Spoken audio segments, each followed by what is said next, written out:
So what's your full name? My full name is Honorato Sevilla. Sevilla.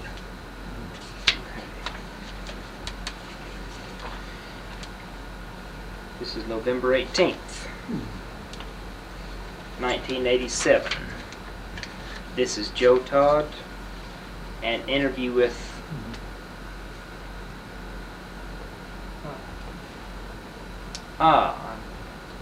Honorato Sevilla.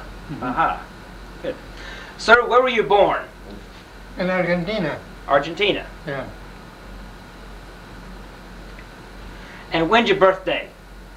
February 10, 1886. 1886. Yeah. Mm-hmm. Who was your father? My father? My father's name? Yes, sir. I got to write down because Okay. I got that title. Right here? Yes, that's fine.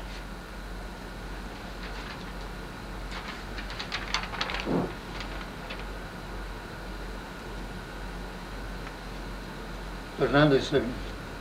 Okay. Sevilla. Okay. Eusebio. Yeah. Sevilla. And who was your mother? My mother is Mary. Mary. Maria. Maria. Do you know her name before she was married? Yeah, before he was married, it was Fernandez. Fernandez. Maria Fernandez. Mm-hmm. Now your father was from Spain? Yeah.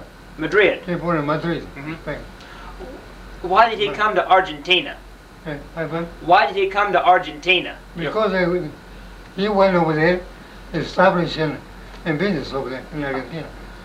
For a few years, he got married right there. And from there we came to Mexico.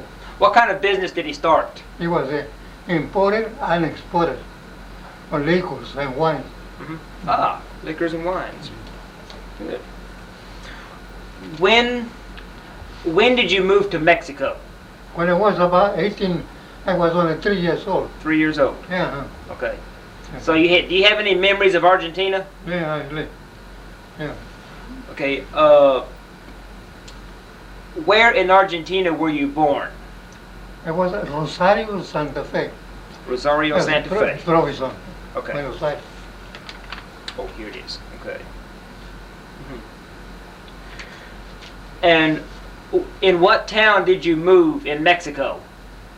What? Where did you move to in Mexico? I was in Puebla. Puebla. Puebla.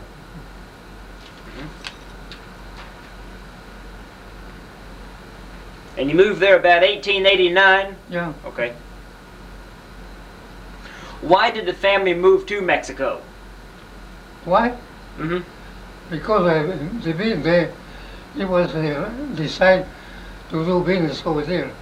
Because at that time business was much better in that section, in the Latin countries. So he decided to move to Mexico. Yeah. How big is Pueblo? How large? Come on. How large is Pueblo, Colorado? Mexico, where you moved? How large is the town where you moved? What was the name of the town? Wait, yes, the name and how large was it? How big? Oh, it was about 10,000 square miles. Oh. Mm-hmm. And had about, what, 10,000 people live there? How many people lived in the town? Oh, in the whole town, there were about 500,000 people. Oh, 500,000. Yeah. Oh, a big town. Yeah, it was pretty good. And your father did he set up a wine business? Yeah. Mm-hmm. Yeah. Did he import wine into Puebla? What? Did he import wine? Yeah. He did? That's what he established, imported and exported. What was the name of his business? The name was just Sevilla importers and exporters. Mm-hmm.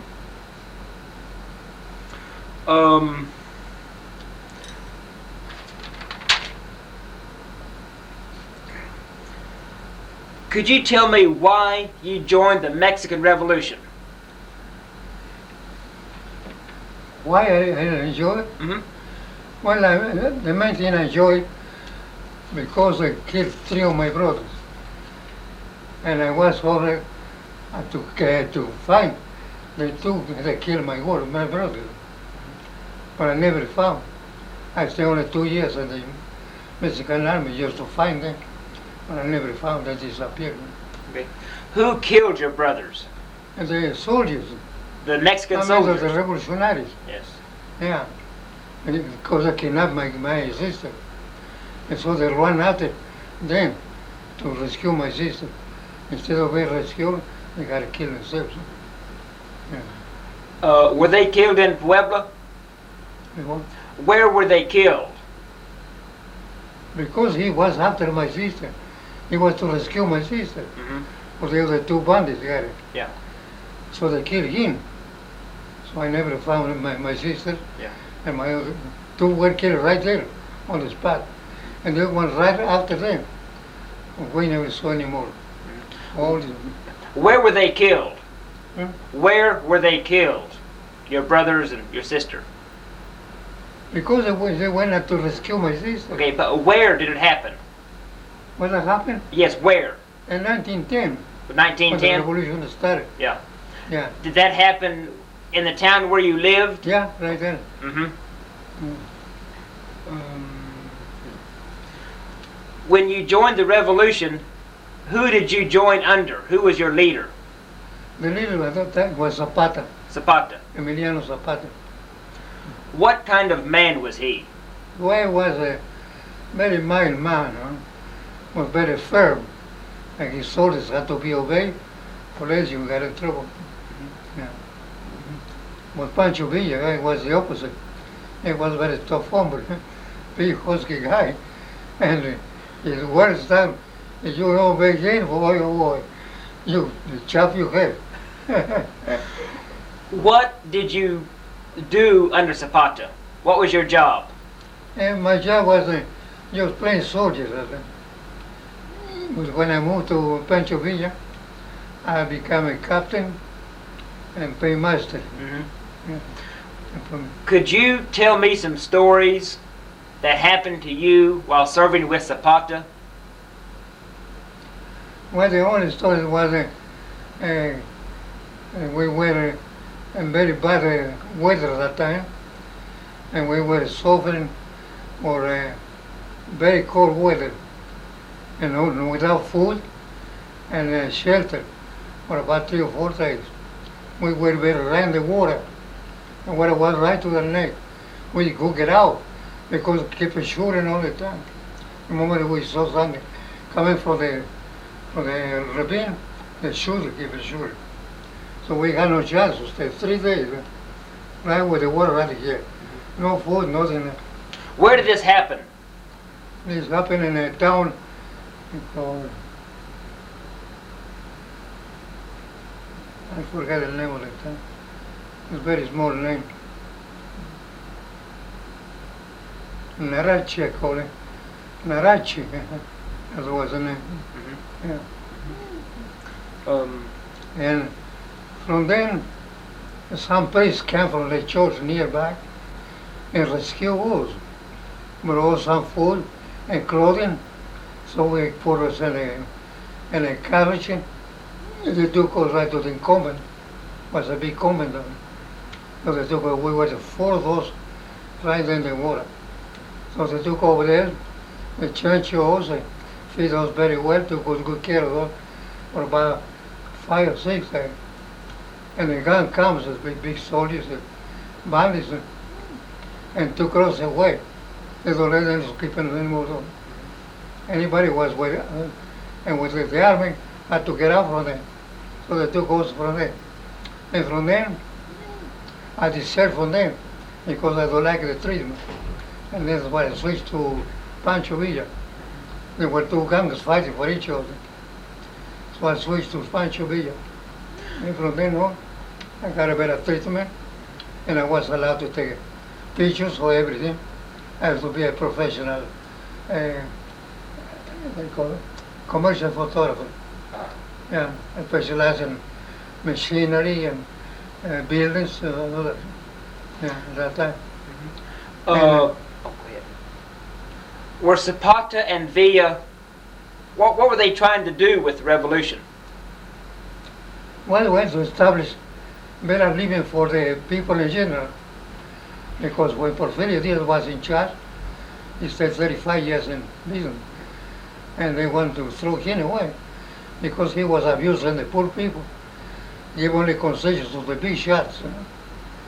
So the people in general want help for everyone in the nation, for more than natives, more than the foreigners, because they were abusing too much of the native. That's why the revolution started. They went too far, so they couldn't take any more. So they got to stop them. And the only way was to fight, to throw out Porfirio Diaz. Yeah. That was in 1910. So, Were they successful? Did they get rid of? Did they get rid of him? yeah, They did. yes. Where did he go? He went to Havana, Cuba. Hmm. Yeah. And from then, he went to Spain. Yeah. And I think he died in Spain after 10 years. Yeah. And he took all the money. He emptied completely the whole thing from the treasure of Mexico. They left everything he had. He was a very funny man. He never took a bath in plain water. He used to take a bath in milk. By gallons of milk. Because he was to keep it white. He was an Indian, a real Indian. He was very dark skin. And then he believed that the milk was going to make him whiter and more better skin. So he took a bath always in milk. How can you claim with milk? Well, he believed that.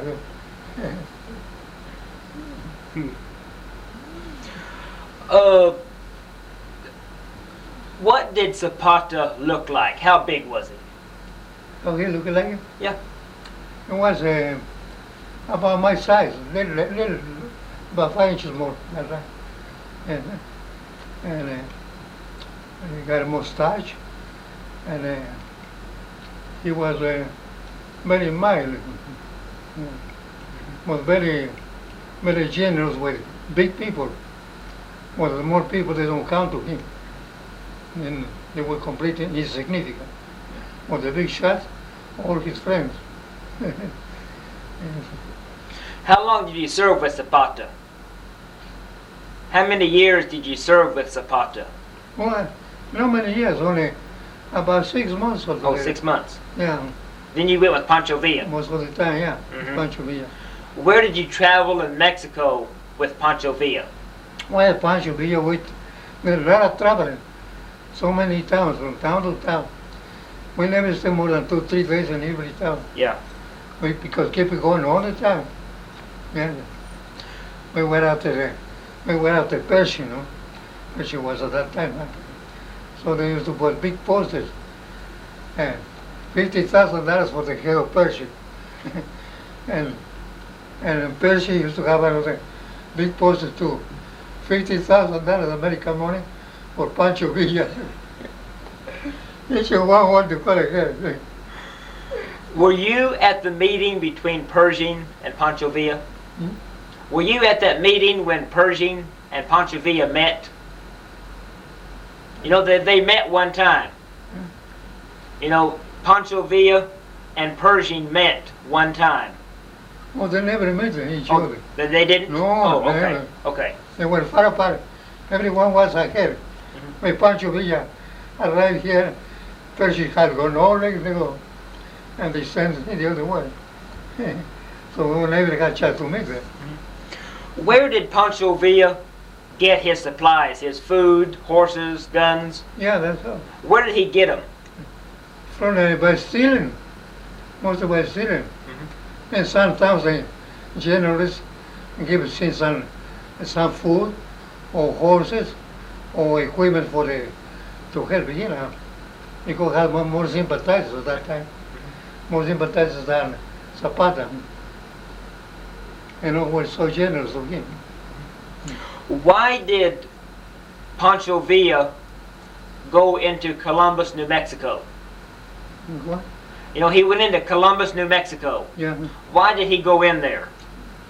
Well, with the same intention of dominating over it, to get a hold of that town yeah, and established a government over there. Yeah, Now this is in New Mexico. in Mexico. Yeah. Yeah. Oh.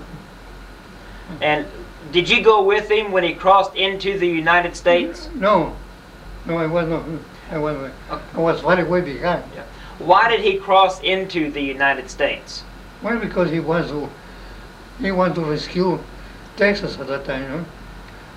Wanted to get back Texas and Arizona, New Mexico, and all that part of the world is 2014.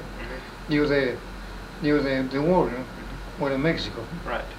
That was the main purpose of Pancho Villa, to get back all that possession.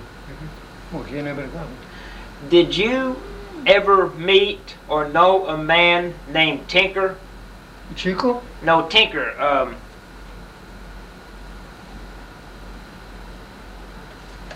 His name was Tinker. Chicken. He was a photographer, took photographs. You don't use the photographs, I think. But I never met him. Yeah. No. Also, were there, I heard there were 2 or 3 Americans from the United States with Pancho Villa. Yeah, and I only knew 2 then. One was Alanis, General Alanis. He was American. Yeah, was from Texas. Yeah, from I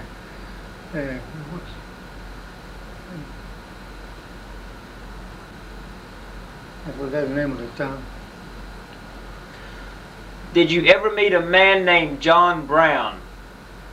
No, I met only 2. This one Alanis, and the other one Frank McVeigh. Those 2 I met only. The other one I never knew. Okay.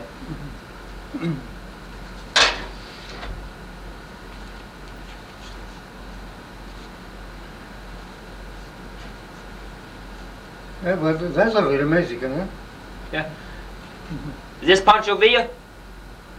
And not very much, a lot. Of course, it took so many, you know. But not the same very much, you know. No. How tall was Pancho Villa? Oh, he was tall, yeah. Yeah. Might have been, huh?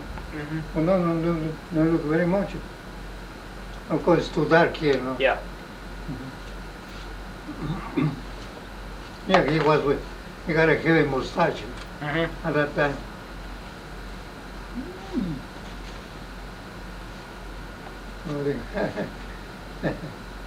Yeah, I remember those places. What were they doing here, the men on the train? They waited for the enemy, ready to shoot them. Yeah, because they got no trenches over here. So they got to use the car. Some were behind and some on top of the car. Now, were they control the whole railroad there. Now, were they hiding in the train? Yeah. And then they would... Yeah. Oh. Now, these are American, says Rock Island. Yeah. These are from the United States? Yeah. Yeah. Oh, they got a lot of these from the United States. From all over the United States. They got a lot of cars. And the first they took a lot of railroads to help them for protection. Were you ever on the trains like this? Yeah, surely. I must have been that crowd. Because there were so many over the car. But they're so small you can carry.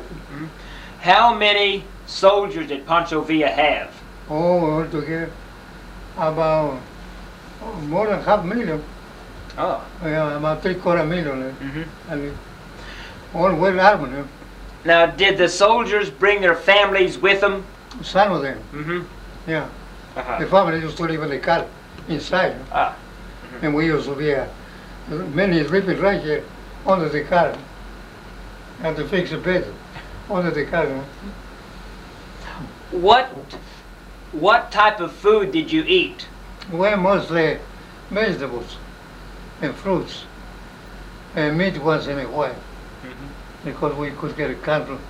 For the moment they drive so far, they could get a cattle start to kill over there, and save for the future. That way we got all the food.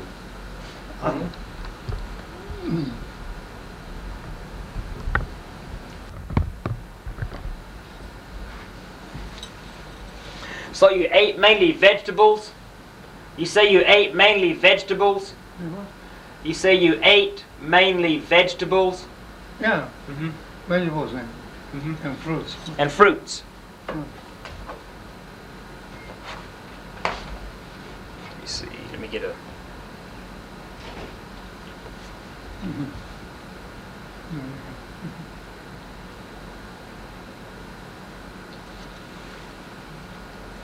Most of these Indians, they were very nice to all, very generous. They always brought a lot of vegetables, fruits, big baskets of fruits, and vegetables. And meat once in a while. They brought chickens. It's got a lot of chicken mostly. They have to make a lot of chicken to eat. So these are Indians? Yeah, all these Indians. All very generous people. Very nice. Were there many Indians that served with Pancho Villa? Yeah. Oh, yes, when he joined the army. And we got a lot of this. All the Indians were with sympathy with Pancho Villa. That looks like an American. Yeah, might have been, yeah. Yeah.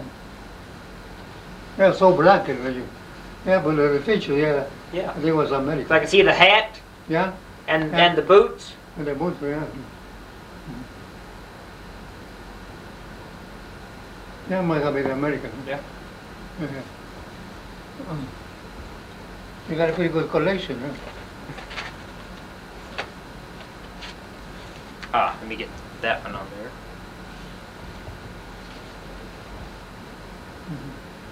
It's Pancho Villa. That was a beautiful cathedral. Huh? Where was this? Where is this? Well, there was in a... There were so many towns, I forgot.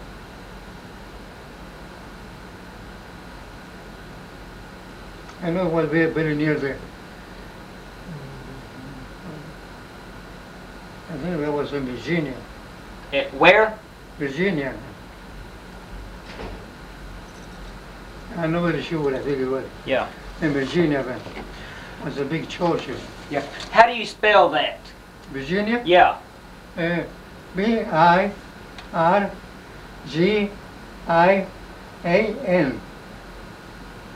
Virginia.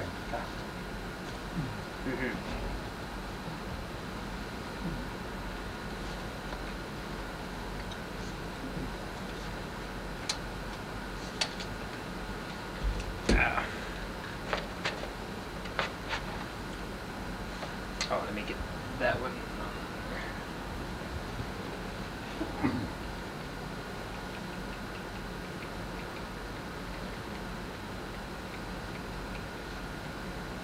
I don't remember the... Let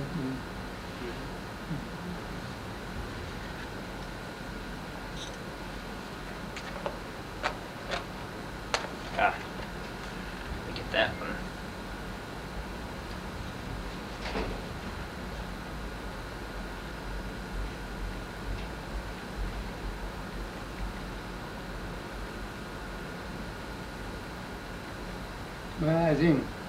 I think this was one time when Pancho Villa was making a speech over there about encouraging all these people to join. The more they join, the quicker be over the whole revolution. Huh? You know, where was this? This was very near the, let's see,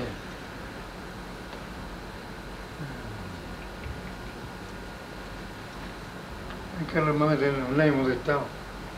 It was pretty good sized town. That's how much I know. Was it near Monterey or? Let me see.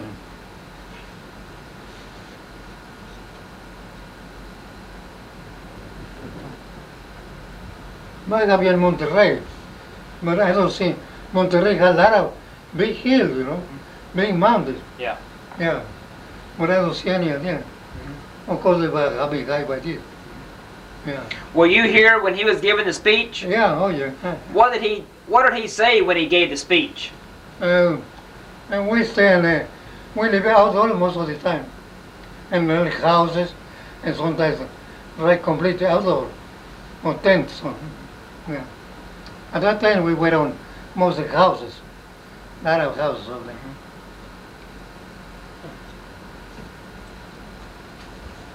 That one on there.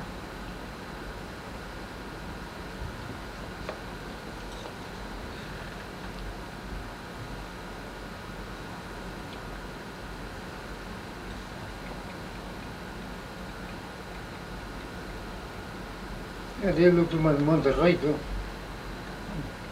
And a lot of these shacks in Monterrey.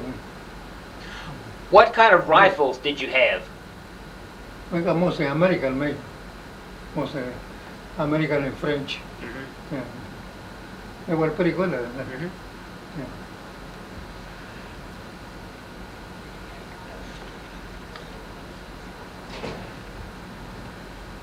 Is this one of the beds you were talking about under Yeah. the train? Yeah, maybe. Yeah. Yeah. Yeah.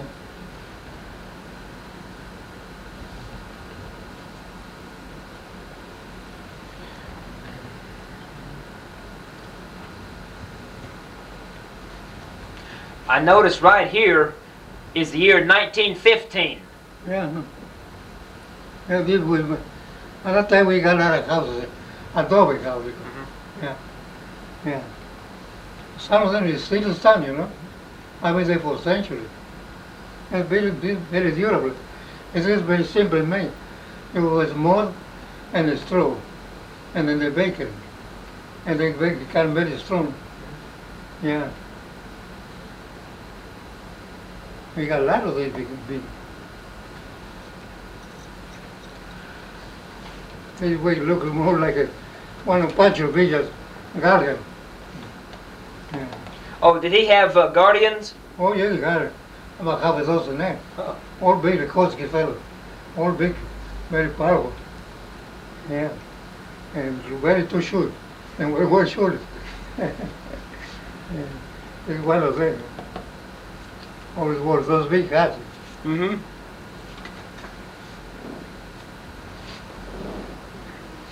Could you just tell me some stories that happened when you were serving with Pancho Villa? Just things that happened in Mexico. Well, at that time, all I can remember traveling from town to town, and then took several families, and get many donations, and food, and money, yeah, a lot of clothing, and all through those towns we passed by, we always got some donation, yeah, from the churches too. They were collecting a lot of things to give it to us, most of the churches. They were very sympathetic with Pancho Villa. We got more of Pancho Villa than Zapata. People more generous.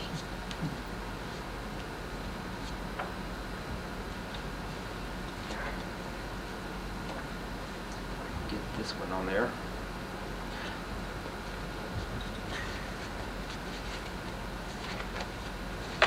Oh, this one of the tanks.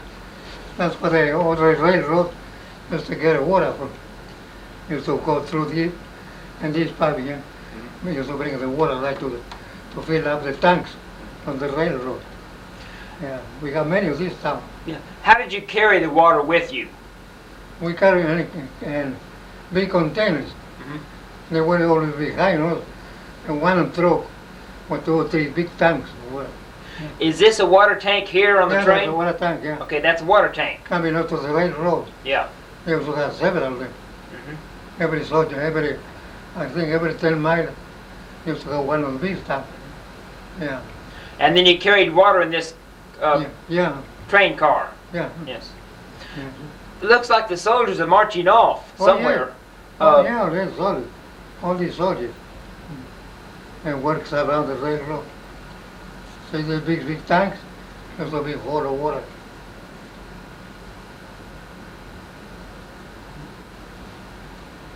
What was your job with Pancho Villa? I was a paymaster. How much were the soldiers paid? And all they were making about $2 a day at that time. What did you pay the soldiers in? What kind of money? With the Mexican money. Yeah. All bills. Okay, was it paper money? Yeah, paper money. Mm-hmm. We pay them every other day. And we pay. And where did you get the money? We got it from the treasurer of Pancho Villa. They got his own treasurer. He did. Yeah. Where did he get his money? From the Mexico City. Right from the Mexico City. That was a distribution center for all the paymasters. Mm-hmm. For different sections. All got the money right from Mexico City. So Pancho Villa had his money in Mexico City? Yeah. Oh.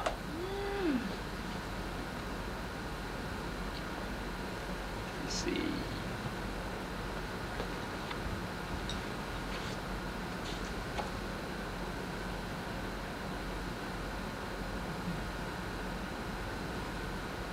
Yeah, that's the place. It says Hotel Nacional. Yeah? That's the hotel. Do you know what town that is in? The what? Do you know what town this is in? No. It's hard to remember so many towns. All kinds of small town, big town. Almost every day we in different town. Yeah. Could you tell me what your average day was like with Pancho Villa? What you did every day? Well, most of the time just be on the alert in every section of the town we had to be. Always watching for somebody coming against us. That was our job. Like a vigilance, they call, all over. And ready to shoot. Or wear armor. I understand the Americans had an airplane in Mexico. Airplane? Yeah? Yeah, but they weren't very important. Oh. The place they couldn't do much at that time. Because they, in the first place, never can go very high. The highest it was about, I think, 1,000 miles. The highest. No, mostly about 500 miles. Yeah. Yeah. That was just in the making. You was learning how to make it.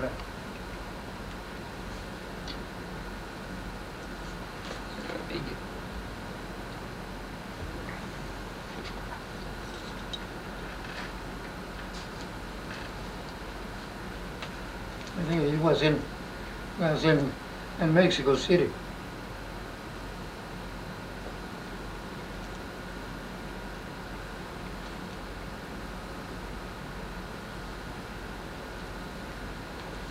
I was entering in Mexico City. Big groups of cavalry. Mm-hmm. Yeah.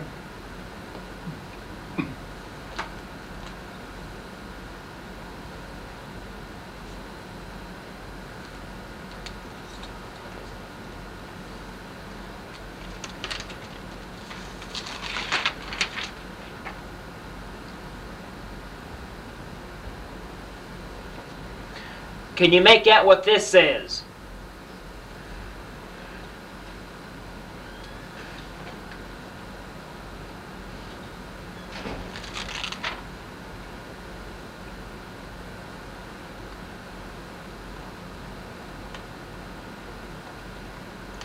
La provincia, that was a,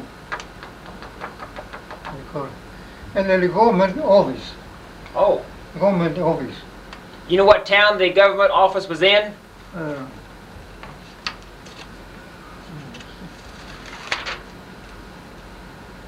don't know what the name of the town, I don't remember. I don't remember that. That was the type of office they had all the time. And always had the carriage ready to take it away anywhere you want. Yeah. It says up here, something surtido de muebles y camas. The what? De muebles y camas. Is that muebles y camas? C-A-M-A-S?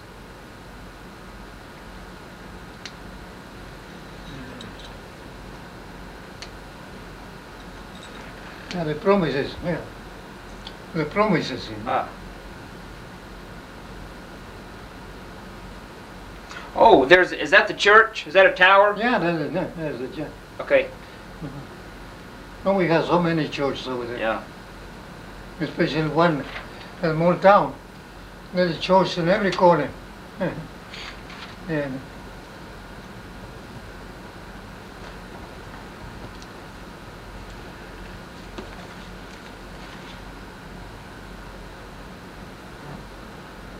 One of the sisters of Zapata, Pancho Villa. When they come to town, all the crowds come to see them and give them nice things. Yeah, So the people gave you gifts? yeah, always gifts. What would they give you? All kinds. The money, food, clothing, and arms. Yeah, arms they got stolen for the other soldiers. Mm-hmm. We got a lot of gifts for them.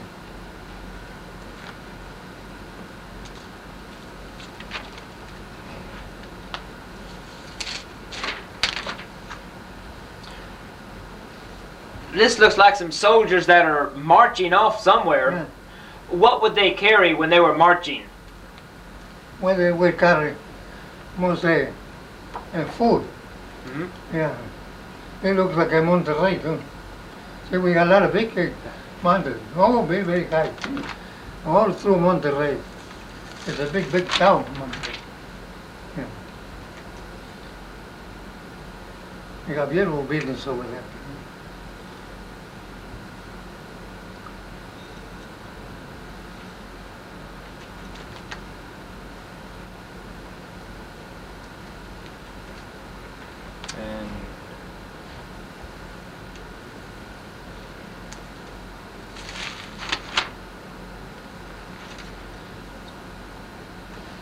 And It was near Texas. Texas was, I think it was.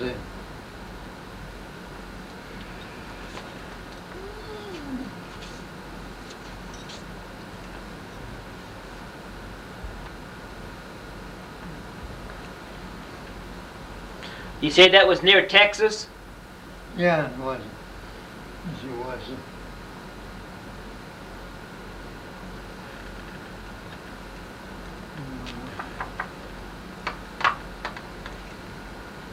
Was very near Eagle Pass.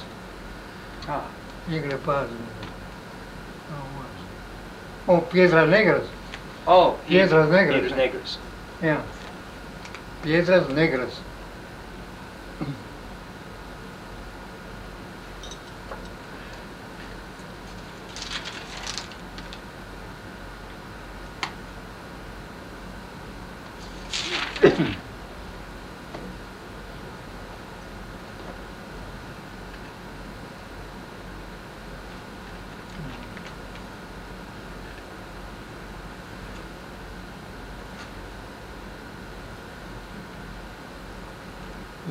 Yeah, that was scared of Monterrey. We got here one railroad here. Yeah. Is that one of... Oh. One station about near this mountain here. Is this one of Pancho Villa's guardians? Yeah. All these bunch of them, most of them.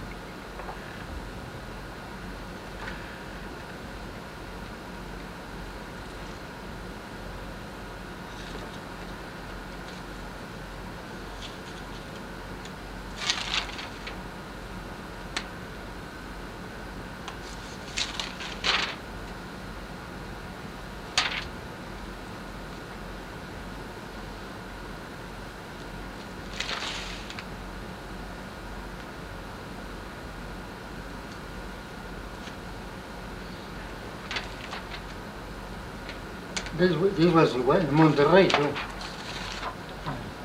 Was the lower part of Monterrey, near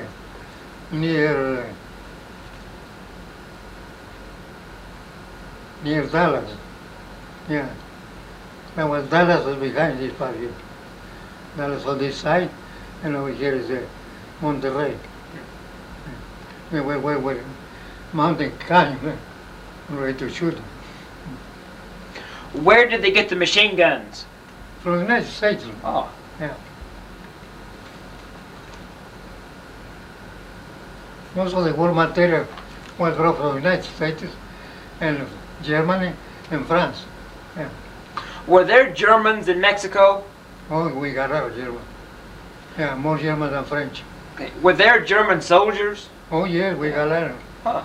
No, we got a lot of German folk with us. Mm-hmm. A lot of Americans.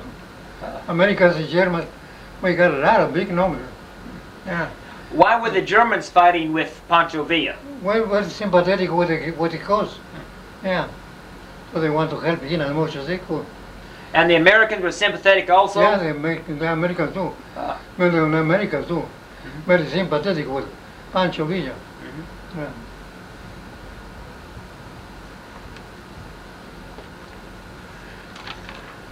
Yeah, this Monterrey too. All cars of people.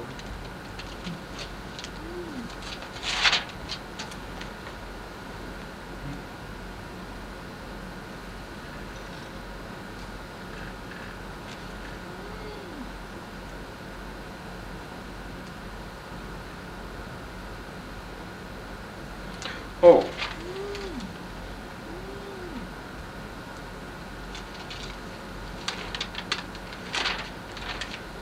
Is that Obregon?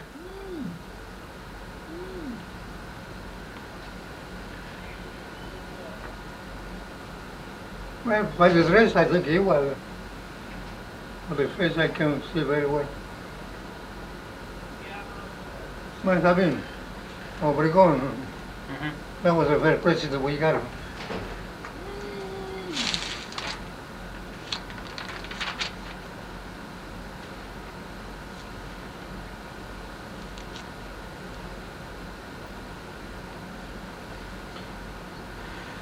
Do you recall the Battle of, is it Zelaya? The what? The Battle of Zelaya? Yeah. I know exactly.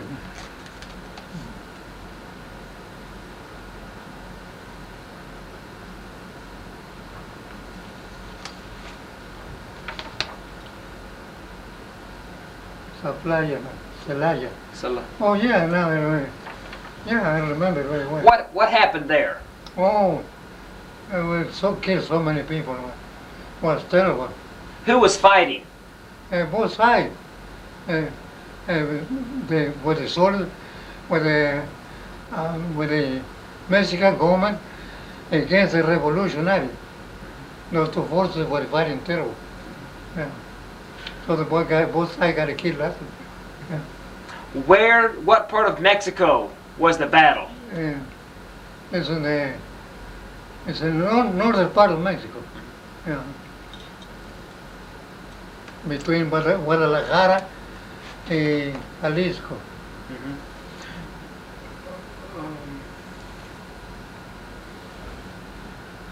Who was the leader of the government army? The government army? The Porfirio Diaz. Okay, was he a general? Yeah, he was. Mm-hmm. He was the president at that time. That's why they overthrew him. Mm-hmm.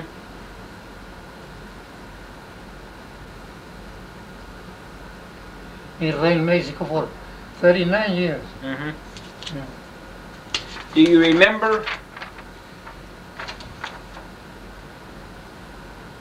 Cabulona? Cabulona, yeah. Yeah. What happened there? Let's see.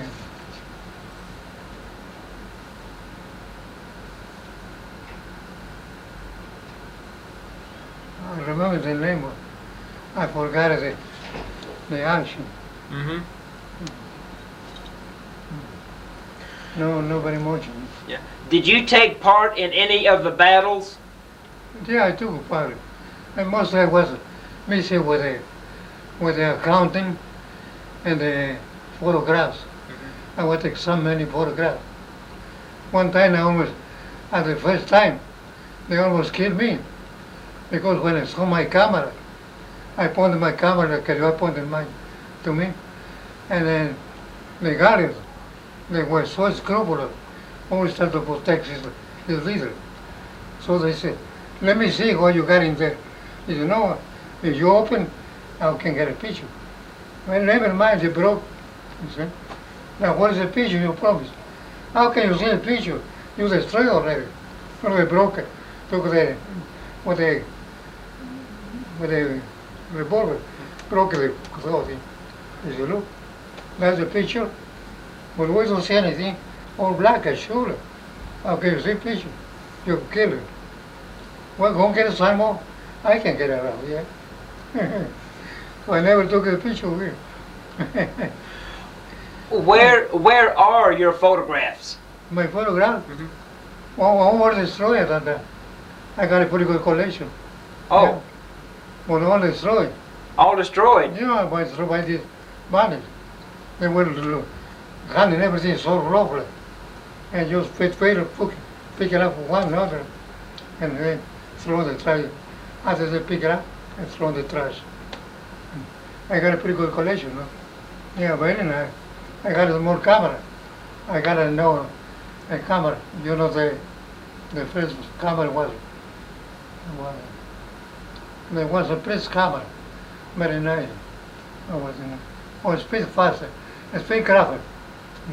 I got a speed grapher and I got a good collection of pictures. Do you have any photographs now?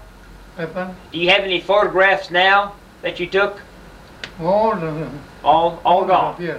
Yeah. Because I get so much trouble. Every time I move from one place, 2 or 3 were lost. When I arrive in the United States back again, I got nothing. All gone. Otherwise, I got very nice. I got very interesting photos. How did you get the money from Mexico City to the army? Through Pancho Villa. I mean, did you go to Mexico City to get the money?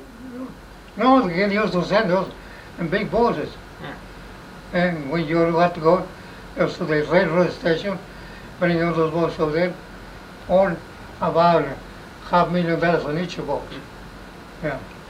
If Pancho Villa was a revolutionary, how could he have his money in Mexico City? Well, it was arranged by the what do you call it? Well, at that time, by the treasurer of the Mexico, they become united. Yeah. And by certain agreement, they agreed to supply all Pancho Villa and all the forces fighting with that money. That's the way we always got it. What did Diaz think about that?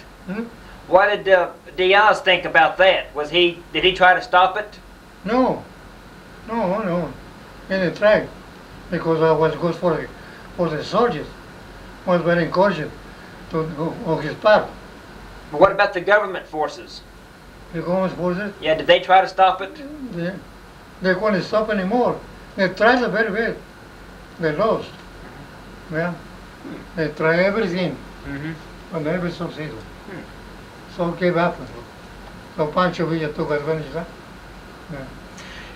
Did, while you were with Pancho Villa, did you go into the United States with Pancho Villa?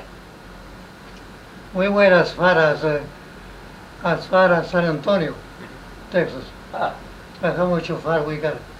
From then we could pass it. They got to go back to it. Yeah. They keep on pushing until they got back to Mexico.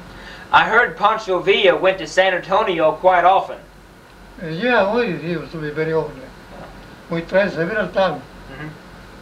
We can keep it up. Did you ever meet any of the old Mexicans that fought at the Alamo? And about 2 or 3 only I remember. Most of them were Americans. Yeah, born in Texas. One was from Corpus Christian, and the other one was from McAllen.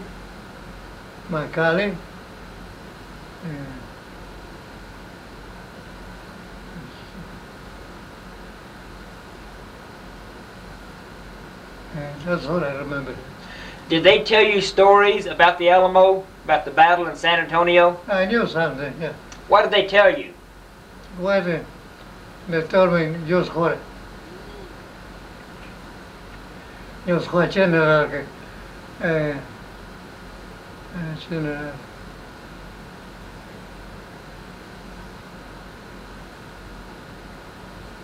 Was it Santa Ana? no, the generals, American general. Oh, Yeah. Houston? No.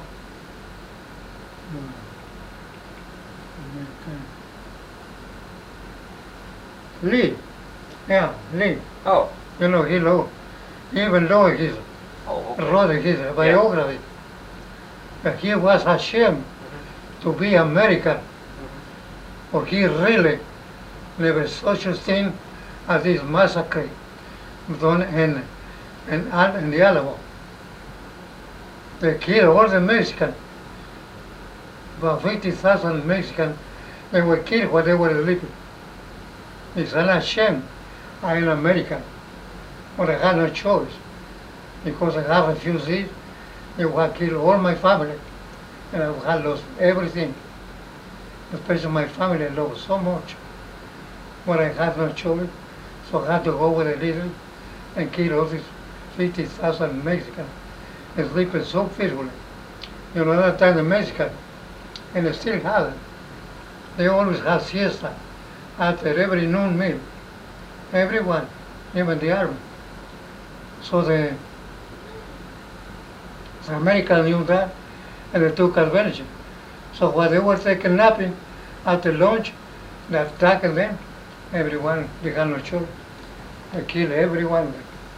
That's what the general lead program. And all there used to be books in every library that about the biography. But the government, the United States government, took all the wind and brought them up. And there's no publish anymore. They were ashamed of killing the average people the truth. So they brought up every book and no more publishing. Well, he was written that way. I read one of them.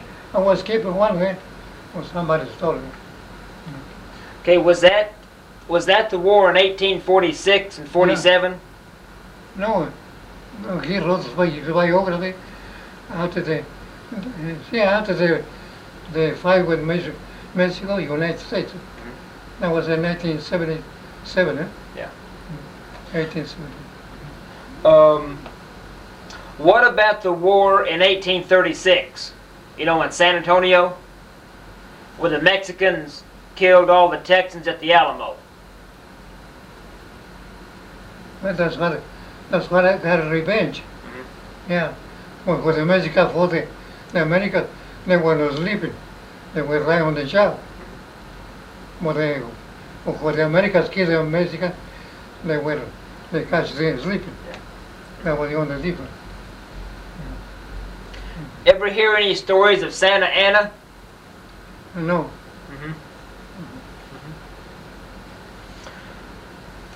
How long did you stay in Mexico? Oh, I was until 1912. Yeah. In 1912, I came back to the United States. We went to World War I. Why did you come to the United States? Well, because I got enough of fighting. I don't know. And I never found the man I was looking for to revenge with him. So I got it tired. I came to the United States. Where did you settle? What town? I stayed in Ingrid Pass for a while, for about 2 days. And then I moved to San Antonio. And I stayed in San Antonio until 1912. And then I came to New York And from then, I joined the American Army.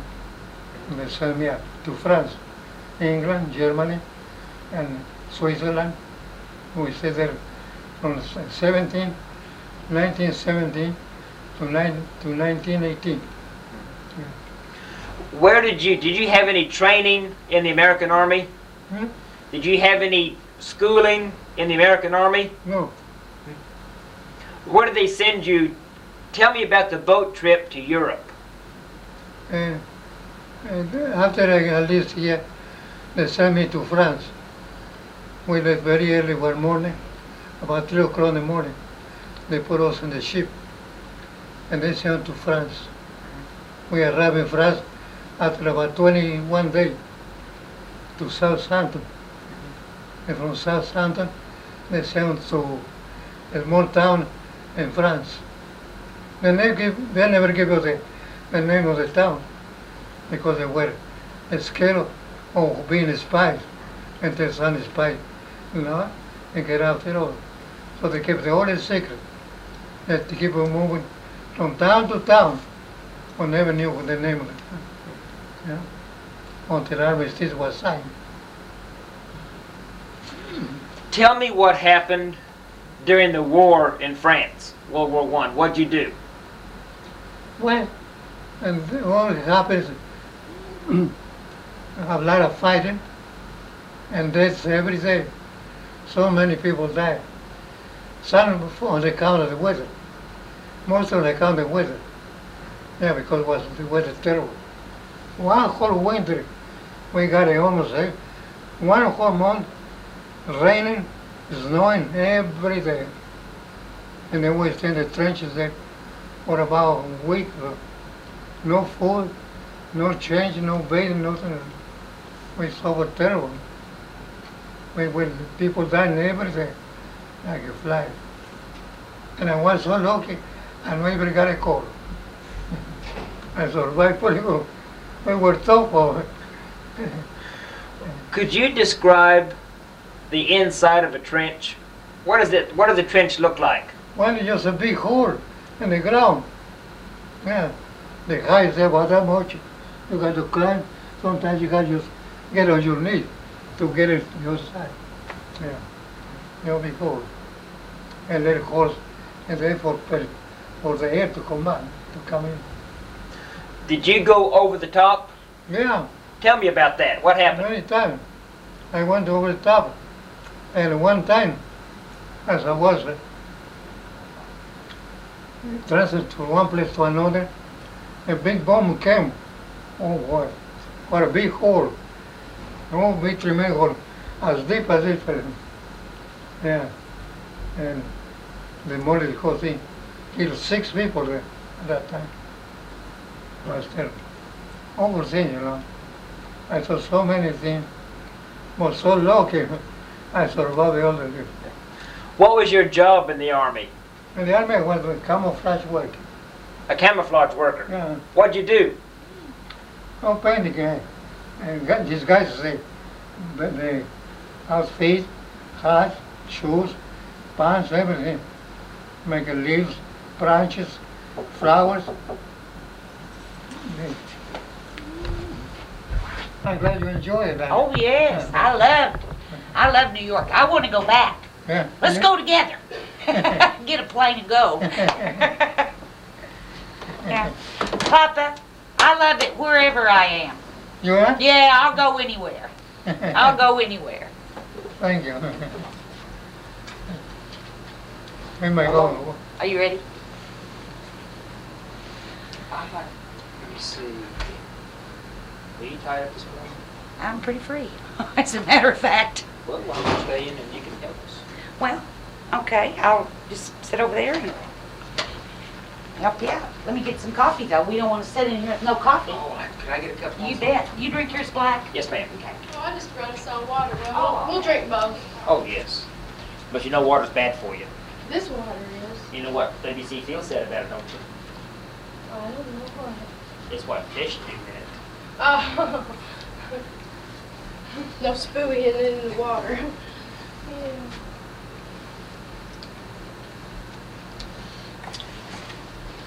Let's see. steal a sheet of paper. Okay, man. Thank you. You betcha. Hi. I'm not real sure.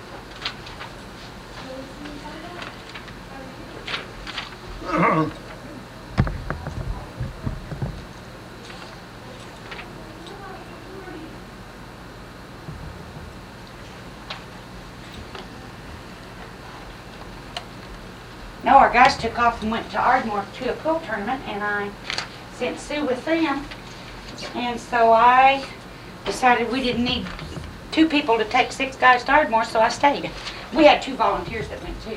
Oh, okay. Okay, now there's Susan's coffee and ashtray, and there's me an ashtray. Okay, she'll be back in here in a second, I bet ya. Papa, did Zapata drink? Did Zapata drink? Oh, yeah. Yeah.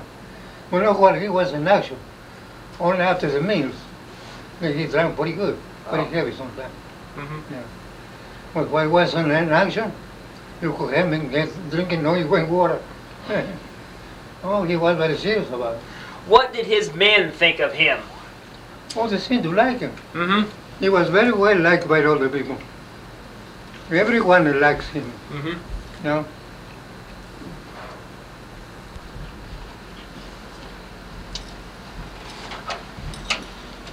He was very tough, but very friendly, very sympathetic with people. Yeah. How would you compare Zapata to Pancho Villa? How do the 2 men Oh, it's compare? quite a difference. Yeah.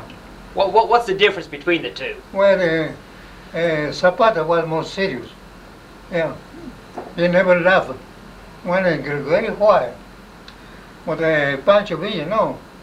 You see, he's always smiling, always sympathetic with everybody, always attentive what you're talking to him. Yeah. Yeah, very, very, very nice fellow. He was very liked by everyone. How well did you know Pancho Villa? Uh-huh. How well did you know Pancho Villa? How? Yeah, did you know Pancho Villa? Oh, yeah. Mhm. Oh, you did? Yeah, sure. Mm-hmm. Yeah. I even took a photographs of him. You know. And you said all your photographs are gone. You know, all is stolen. Yeah. I also have a speed graphic camera, you know. Mm-hmm. And Okay. I got a very nice collection of him. Very good picture. All well stolen. Whenever your sister was taken, where were you living in Mexico? When your sister was taken and your brothers were killed, where were you living? I was living right in Puebla. Puebla. Puebla. Okay. Exactly what happened to your sister? Well, they kidnapped you. They got right in the house, grabbed her out, threw right on the horse, and especially with the horse and my sister. Who kidnapped her? Hmm? Who kidnapped her? The bandits, the revolutionaries, yeah. Almost of them they were drunk, and so took her, and 2 of my brothers, I got after them, and they killed right on the spot. Yes. And then the third one was I tried to get this man, I killed him. He never disappeared. We never knew what happened to him. So my sister and my 3 brothers never disappeared for good. Do you know why they kidnapped your sister? Because they liked him. They were kidnapping many young girls. He was a beautiful girl, you know, only 17. Yeah, they were picking up all the young ones. And they took so many, not only my sister. They got so many girls. Who were these bandits? Who was their leader? The bandits that kidnapped your sister? Well, they had no leader. Everyone was leading each other. Oh, so it was just a group of bandits. Yeah. Mm-hmm. There was no special leader there. Yeah. And what year did this happen? 1910. 1910. Yeah, right at the beginning, 1910. And this is the reason why you joined the revolution? Yeah, that's right. Yeah. But there was I never been there because I was on the other side, you know, for 30 years. But on account of that, I was after those men, too. But I never found. They disappeared completely. Did you contact the government about your sister being kidnapped? Yeah, What they say? They couldn't do anything. Nobody could do anything in those days. They got free to do anything. Nobody can control them. They just went wild about it. Whenever you joined Zapata, how did you first contact him or his men to join him? Well, I was standing in one section of the city, and I see a couple of men coming in, and they called me and started to ask questions. And he said, "What are you doing now?" I said, "Nothing." They said, "Come on along with us. This is what we're going to show good time." So I went with them, and the first thing I come and introduced to the assistants of the Zapata, and introduced me to him, and started to talk. And he said, "How you join the army?" I said, "Well, I don't care. Anything for peace, I'm always here." I said, "Come on." So they hand me a big machete and a big rifle. Come on. If you may finish, you got to use it. Okay. Well, I was starting. What exactly were your duties when you served with Zapata? What did you do? Oh, you just go around like anything else. Anything they order you, you got to do. Yes. Nothing special. Would you tell me some stories that happened while you served with Zapata? Just things that happened to you. Well, the first thing was very easy, you know, because I being a young man, you know, I was open to adventure. I don't care what happened. I want always to learn something different, to see the world. So anything came, I took along very nicely. Yes. Always sympathetic with them. Yeah. Where did you travel with Zapata? Oh, I traveled so many towns, town after town. And I stayed 2 or 3 days in one town, the next day go to the next one, and so on and so on. Yes. What part of Mexico were you in? And the southern part of Mexico. Southern part. Yeah. What, around Oaxaca? And Oaxaca, yeah. Oaxaca, Puebla, and Jalapa, Cholula, and Xochimilco, all the places. How did you travel with Zapata? Mostly by horse. By horse? Yeah. Great. Once in a while we got the right train. Yes. Because the first thing, you know, when the revolution started, they got to control and stop all the railroads, all the communications, and everything. They were completely stopped. Nobody can use only the government. Yes. No. So we could say anything or do anything. That's why we lost contact with our family. Was no other way to communicate with them. Would you tell me about making camp at night with Zapata? How'd you make camp at night? At night? Mm-hmm. What do you mean that? Well, where did you sleep? Oh, sometimes most of that outdoors. Yes, they just throw the blanket away on the floor and spend the night right there. Night after night. How far would you travel in one day? Oh, it depends. Sometimes travel about 10 miles, sometimes 50 miles during the night and day. Yeah. According to the assignment we got at that time. What about your food? The food? Yeah. Mostly vegetables and fruit. Yeah. Now, did you carry your own food? Yeah, oh yeah. So each man carried his own They give food? portions, everything. They give portions to everybody. What were the people's reaction to Zapata? Did the people like Zapata? Yeah, they like it, but better than no as well as Villa. They took him almost as a friend, but very cold friendship. Yeah. Nothing like a Pancho Villa. Would you tell me again why you left Zapata and joined Pancho Villa? Because I saw more advantages with him. With Pancho Villa? Yeah. And besides, I want to come to the United States too. but the Zapata was on the other side, on the south, far away from the United States. But Pancho Villa was very close, was getting to San Antonio. And we got as far as San Antonio.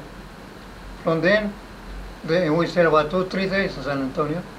And from then they chased us down. And we had to go back and tell you.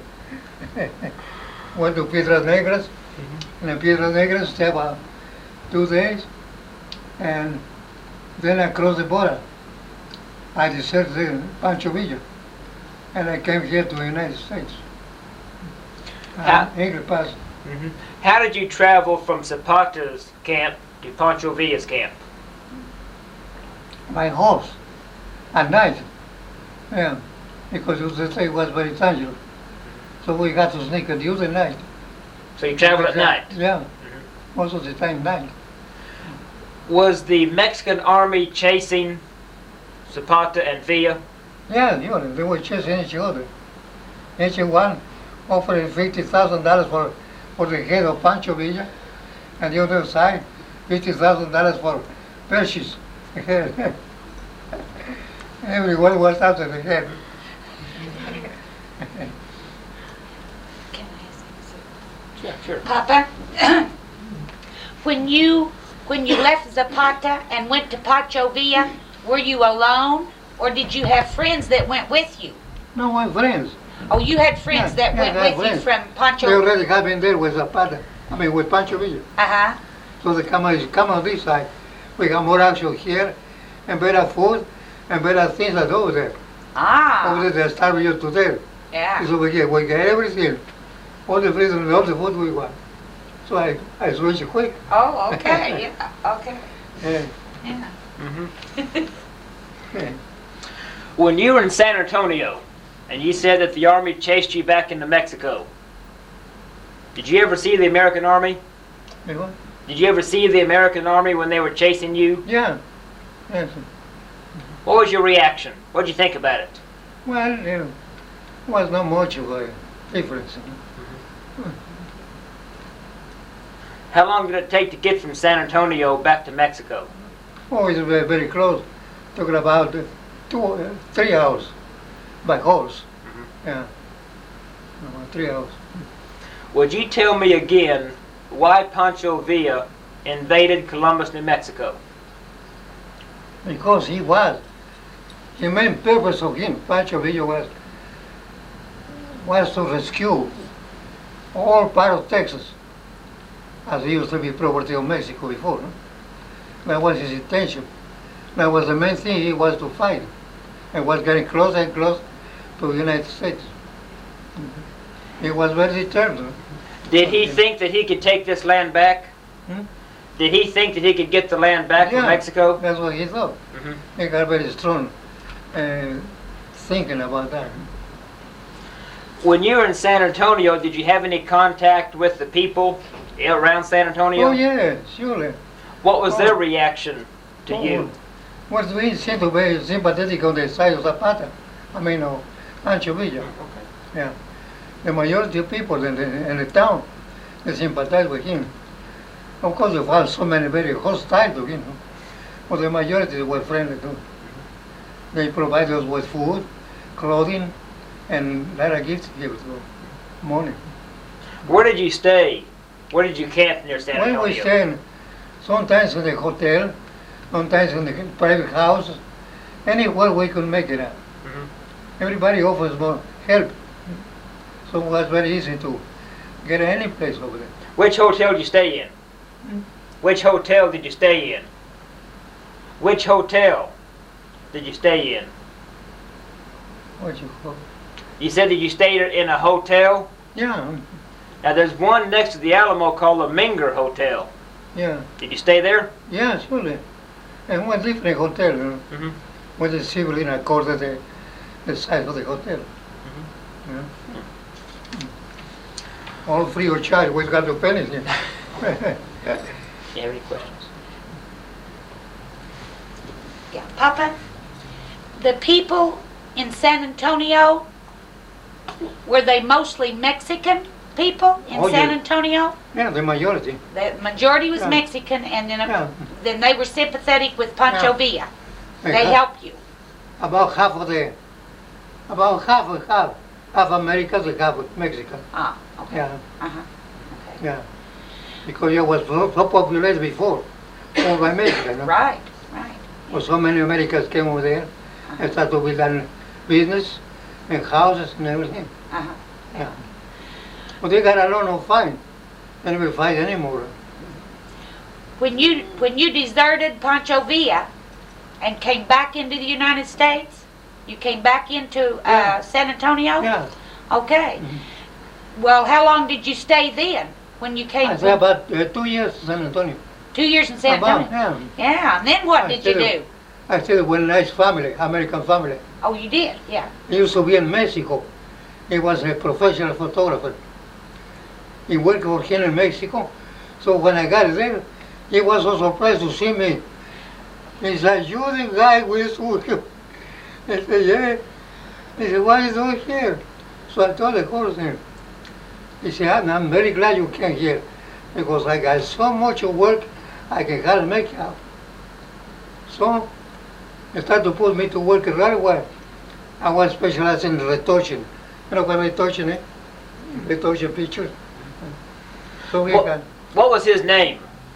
the name Clark. Yeah. Oh, Clark. Clark? Yeah. Clark Photography Studios. Mhm. That was it. Got a beautiful studio. It was so busy, no? He got a job for me right away. He said, "You don't have to go back to the hotel anymore. You will stay with the family." Because he knew me.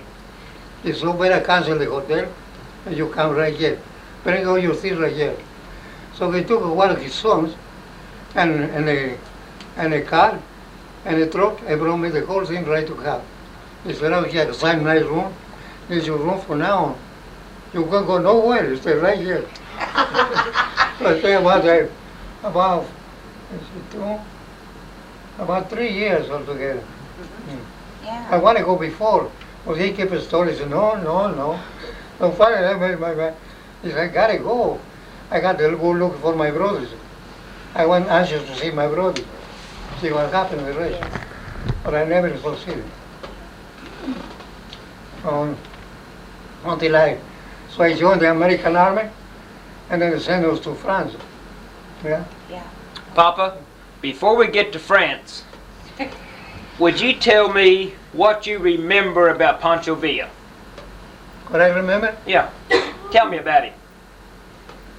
Well, the one thing I remember is the one time they almost killed me, because I was taking photographs of him. But the average people over there, so ignorant. I used to have a speed graphic company. Those days, used to cover with a black clothes on when you took a picture. And I do that, and man stuck there. He going right, man. He said, "What you do that for?" He thought I was hiding something else. I was going to shoot or something. And he said, "You take a picture." "What is the picture?" When he's pushing me against the camera, so they broke up the film and everything. He said, "You can see the picture now." Why? Because you broke it there. When you push me, see? What's the mess there? He said, "I think you are a liar." He said, "No. You know anything about photography?" He said, "I don't think that." And I used to tell you that. While you were with Pancho Villa, would you tell me about what each day was like? What was your average day with Pancho Villa? What'd you do every day? Every day? Yeah. Oh, just exercises most of the time. Riding on horses, jumping on horses, shooting, and running races. Always try to acquire speed on everybody. So in any case escape, we have plenty of vitamin to resist us, to do the case. Who killed Pancho Villa? Who killed Pancho Villa? And one of his own men. They did. Yeah, Why? one traitor. Well, he was drunk, and all of a sudden, they shoot him. You know, The guy couldn't do anything at all. his widow just died here just a few years ago. Right, huh? Pancho Villa's widow just died a few years ago. She was still living in Mexico. His wife. Pancho Villa's wife.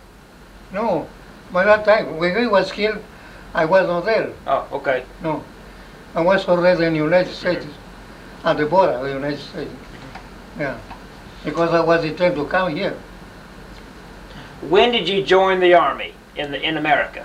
In America in 1917. Where were you, in San Antonio? No, I went in New York. In New York. Yeah, in New York. How did you travel from San Antonio to New York? By train. By train? Yeah, Okay. sure. The train that was run at that time very nice in the United States. No, United States railroads were running very normal. No trouble at all. All the trouble was on the other side, on Mexico. Where did you take your military training in the United States?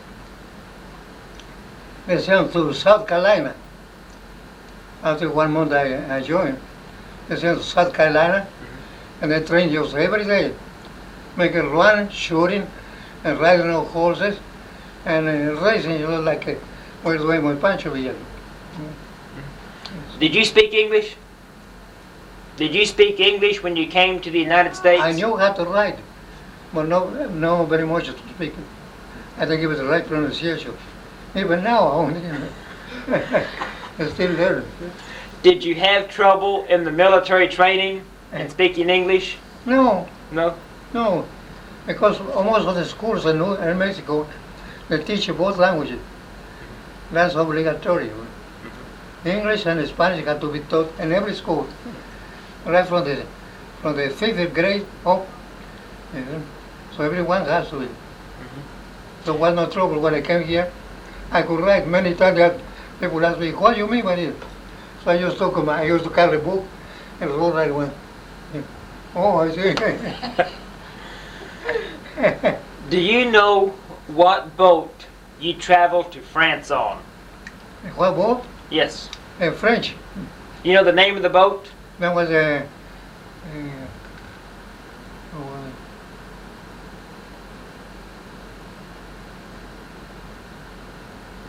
I forgot the name.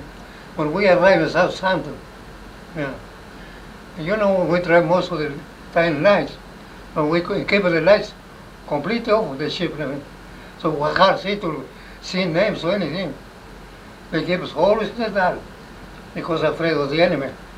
No even allow you to light and lighten. No, nothing, everything. Always watching everyone. So we couldn't do much. So I don't know the name.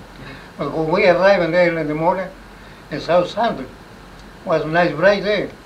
Was just the beginning. And so we saw the whole town, they look around. We asked the name. They don't tell it to anybody. I said, what's the name of this town? We don't know. We don't know. Was the answer to anybody. I give it always a secret. But later on, after that, we said, what side? Before that, we knew the name. We had questions at that time. They could tell us where we land, and where we went to from. Did anything happen on the boat trip over? Like you hit any storms? No, we got it there very peaceful. No trouble at all. What about food on the ship? Hmm? What about the food on the ship? Oh, very good. Was it good? On the ship, yeah. Very, very good. And how many soldiers were on board? How many soldiers were on the ship? And we got about 2,000 in that ship. Yeah. Where did you land in France? In France, we landed in Southampton. Yeah, Okay. that's where we went. Yeah. And from there, where did you go? From there, they sent us to France. And where did you land To there? The interior. Oh, we don't know. Oh, okay. Well, you send over there, and from then on, they start to assign every division to certain points. Yeah. But questions, and never answered to her. I asked him many times. What was your job in the Army? I was camouflage artist, doing camouflage work. Tell me, what'd you do? You know, you're painting, disguise the pants, caps, and blouses, everything has to be disguised. Make it like branches, flowers, leaves, and all things. Very simple work. You know. So you were painting uniforms? Yeah. Mhm. Yes. Did you ever see the Germans? Oh, yes. Yes. Only in the prison camp. Yeah. Where was the prison camp? Oh, I don't know the name. It was a big wall. You could see the size very easy. Mhm. But we never knew exactly size.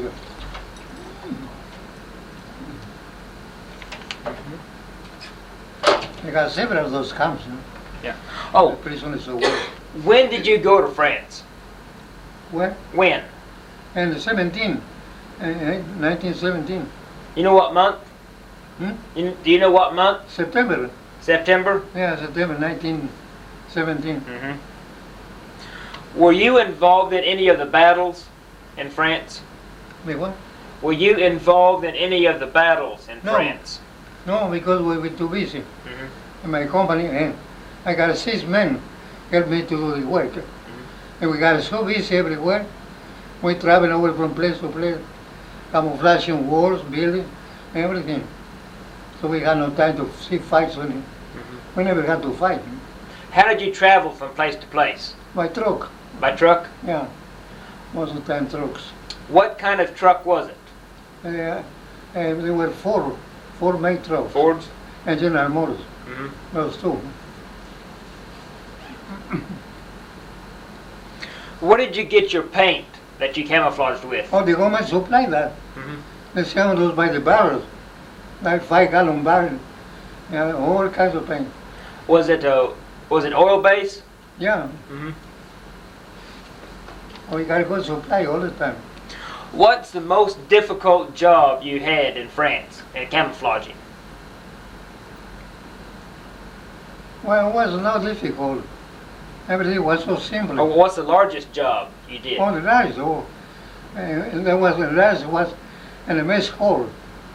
You know, we had a big mess hall, accommodated about 100 people there, eating time. And so we camouflaged the roof, all the sides, windows and everything had to be camouflaged. So we worked about 3 days in the session doing that job. How large was this mess hall?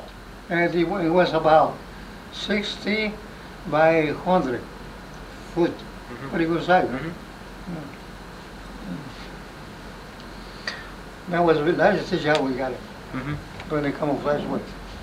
Now, Pershing was the commander of the forces in France. Remember Pershing? What? You know, Pershing was commander of the American forces in the war. Oh yeah. How did you feel about serving under Pancho Villa and then under Pershing? Oh, quite different. And tactics and everything entirely different. How were they different? Well, in action, and the arrangement and the treatment of the people too. How was the treatment different? How was the treatment of the people different? Oh, very nice. Yeah. And more square meal most of the time, at a time. Well, no delay. No delay. And all your food you can eat. No limiting. Now, this was with the American Army. Yeah. Now, were you treated better in the American Army? Oh, yeah. Mm-hmm. Sure. Mm-hmm. How bad was the flu epidemic in Europe? You know, the flu epidemic of 1918? 1919? The influenza. Yeah. How bad was that in Europe where you were? Oh, how war what? You know, the flu epidemic. When all the people were dying of the flu, It was 1917, 1918. Mhm. They had the big flu epidemic. Oh, the epidemic, you know. Hmm. And when so many people died, yeah, had to be vaccinated, everybody, yeah. But I never got anything at all. I went through very nicely, no even a cold. And we stayed in the trenches 3 days without food at all.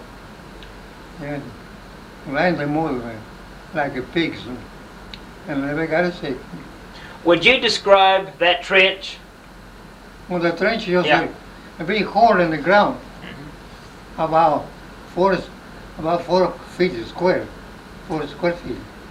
Yeah, it's so thick, so damp, you know. Mine was very, very violent Why were you in the trench 3 days without food? because we had no time to do any painting outside. It was raining and snowing every day. So the other time we could do any work at all. We had to hide somewhere. Was no other place to get in the trenches. Yeah. And you had no food? No, for 3 days. All the rations gone. So we stayed there, we were so hot. We couldn't eat each other. Would you describe a trench when it's raining? The You French, said it was raining. yeah. What is it like to be in a trench when it rains? Oh, I don't like it. Nobody would like that. That's not life. How deep was the mud? Like you were very alive. How deep was the mud in the trench? How deep was the mud in the trench? The mud, the dirt when it got wet, how deep was it in the bottom of the trench? Oh, not much difference. Mm-hmm. What did you do on Armistice Day, the day the war ended? When the door was ended, Mm-hmm. oh, I go nice German camera, very beautiful camera, very nice. And one of the officers was very interested in photography too. Well, he never got a chance to get trained by anybody. So he said, "You guys, you know how to do this." He said, "You willing to give me the principle? Tell me how to manage this camera." He bought one camera himself, but he don't know how to. Well, so I took the camera, I examined, and I show you really well. I got acquainted with it because I had so many cameras before, and so I told him the time and how to manage. It was very pleasant. Well, he liked my camera better than him. It was different time. No? I took a very nice picture. So he insisted. I got to buy it. He said, "I tried to get one like you." I got no more. They were very limited at that time. And the German side, they don't sell it. So he insisted. So finally I gave it to him. When the army, after the army was signed, I gave it to him. Because he was a very nice officer, very considerate, and treated his men very nice, very sympathetic with everyone. So I gave it as a gift. When did you return to the United States? I returned July 4, 1918. 1919. Yeah. Did you have any trouble getting in since you were not a citizen? No, because I was wearing uniform for about a week or two. I traveled all over the United States without any trouble at all. Yeah. When did you become a citizen? And that was in 1932. 1932. About. What did you do from World War I up till you became a citizen? What did you do? Well, I started working out in my line as a commercial artist. Portrait painting, and sign, murals, yeah, and pictorial work. Where were you living? I was living at that time, after the armistice was there, I lived in New York for about 6 months. And then from then I went to Chicago. And in Chicago, I came just at a good time, when everything was paying very good. And was a big boom in Chicago at that time. From 1921, 19 to 30 was a big boom. And the prices, nobody objected. You could get your price any way you want. If I got a good chance, I have just in time to make a lot of money. For the first company I worked, that was Marshall Steel and Company, big department store. Yeah. And I started going about.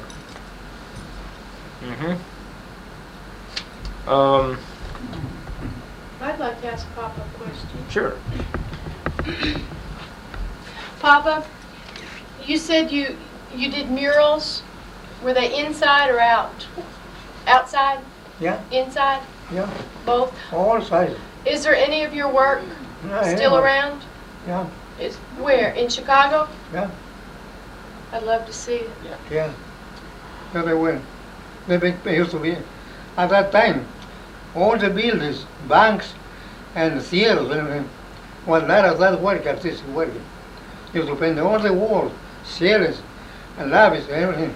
They call it very beautiful. Yeah, Do you, everywhere. do you remember some of the buildings that you painted? Oh, yeah, surely. That was let's see. That was built by this woman, Elizabeth Arden building. Was a big 6-story building. What was the name of it? Elizabeth Arden, Elizabeth a Arden. big conversation. The makeup. Yeah. It was the largest competition at that time. She was a millionaire. And she built that beautiful building, exclusively for her own work. They got a collection of about 100 girls, all practically naked. Only one spot here, and the bread, and over here work hard. A beautiful girl, all very nicely shaped. Yes. All are blondes, brunettes, all nationality. But she chose the most beautiful thing.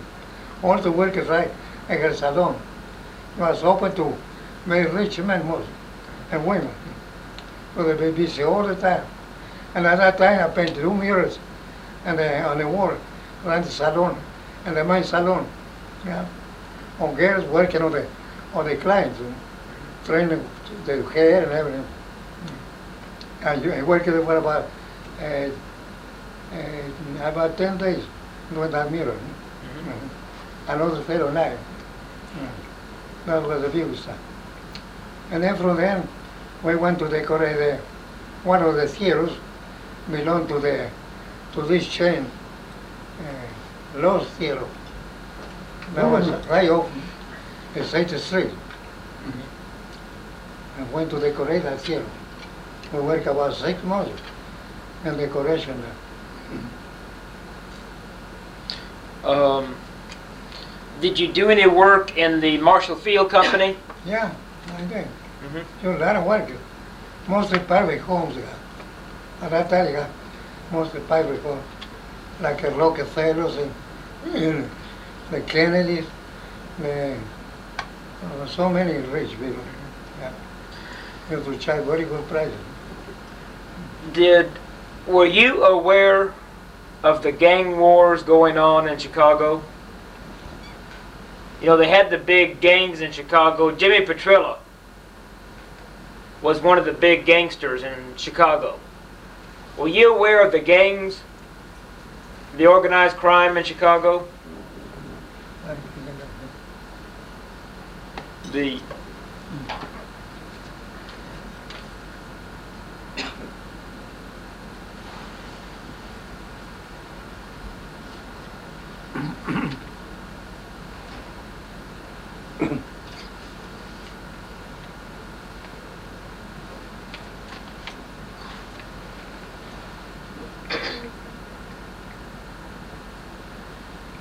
Oh, yeah, it was terrible.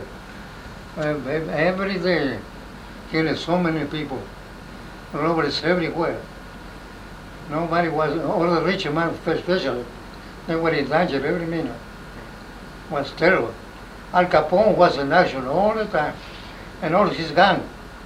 Oh, that was the worst thing I ever seen, man. They got no respect for law or order of any kind. They're just savages.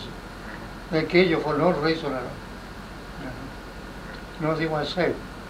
And at that time, I was living in one building, and across that building was a big church. That was the worst crime they ever made. That was a Valentine's Day. That was the worst crime. They killed about at least 20 people there. And they were coming out of the church, a gun with machine gun, and shoot everyone, regardless. They killed about 20 people there. And I saw I was on the third floor of my building. I saw the whole thing right from the building. Because the people was coming out of the church. Man, was terrible thing. People dropped right in the street like animals. What gang was that? That was, I don't remember the name, the date. What they call it, St. Valentine's Day. St. Valentine's Day. That was the worst one. Yeah. I never forgot that. Mm-hmm. That one. Where did you live in Chicago? I live in the north side. On the north side? The north side. How did the stock market crash affect Chicago? When the stock market fell in 1929, how did that affect Chicago? I was living, I moved to a better home, and then still in the north side, when the crash came.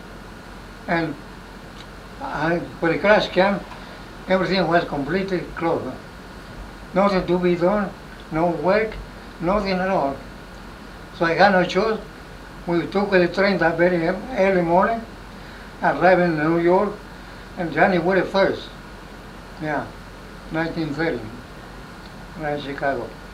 And from then on, I went to the Pennsylvania Hotel. I stayed there for a week. In the meantime, I was looking for a nice apartment all around the city. So finally, we found a nice apartment on the south side, Central Park South. Very nice apartment and so reasonable. The rates over there were in New York very cheap in comparison to Chicago. So for about $250, we got a nice 4-room apartment with everything complete. Papa, you're saying we. You're saying we. Who was with you in New York? Who? Who? Who was with you? Who was with you in New York? Well, live in New York? Mm-hmm. When you left Chicago and Yeah. went to New York? Yeah. Who was with you? Oh, with me was my sister-in-law. Sister-in-law. Yeah, my sister-in-law. We traveled together.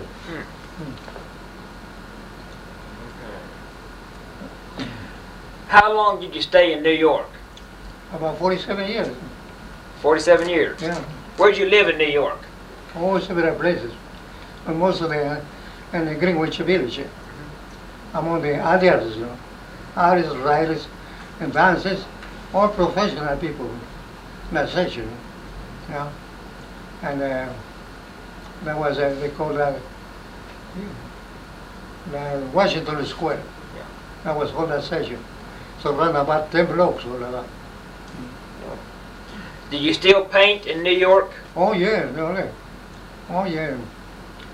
When nothing else to do, I stay home most of the time. I go around, feed the people, help people, hungry people. At that time, I got it pretty well fixed, I got saved about $300,000, on my salary, and I feel so sorry. See people starving over there, with children all begging for money. So my sister-in-law, one time, decided to help these people. They said, well, everything takes a lot of money, Look at the lines. There were many millionaires feeding people. Wherever you went, you walk around the city, break lines here, there, everywhere. Supported by the millionaires. They said, no, we can compete with a millionaire. Well, we can start a line. So one time we were sitting and Central Park on the bench, and a couple of people that were over there on the opposite side. And used to go every day from 11 to 1, feeding pigeons, squirrels, and all the birds around there. Used to bring a big pack of peanuts and feed them on them. So the kids from this family got two kids. One of them come. He said, "Mister, can I have some peanuts?" I said, "Surely." Give a bunch. And then he said, "May I have some too?" So Evelyn, give me the whole thing. I will get some more. So she got the whole bag. And when I went to get him more, and by the time I got it back, they got finished the other bag. So I give her some more.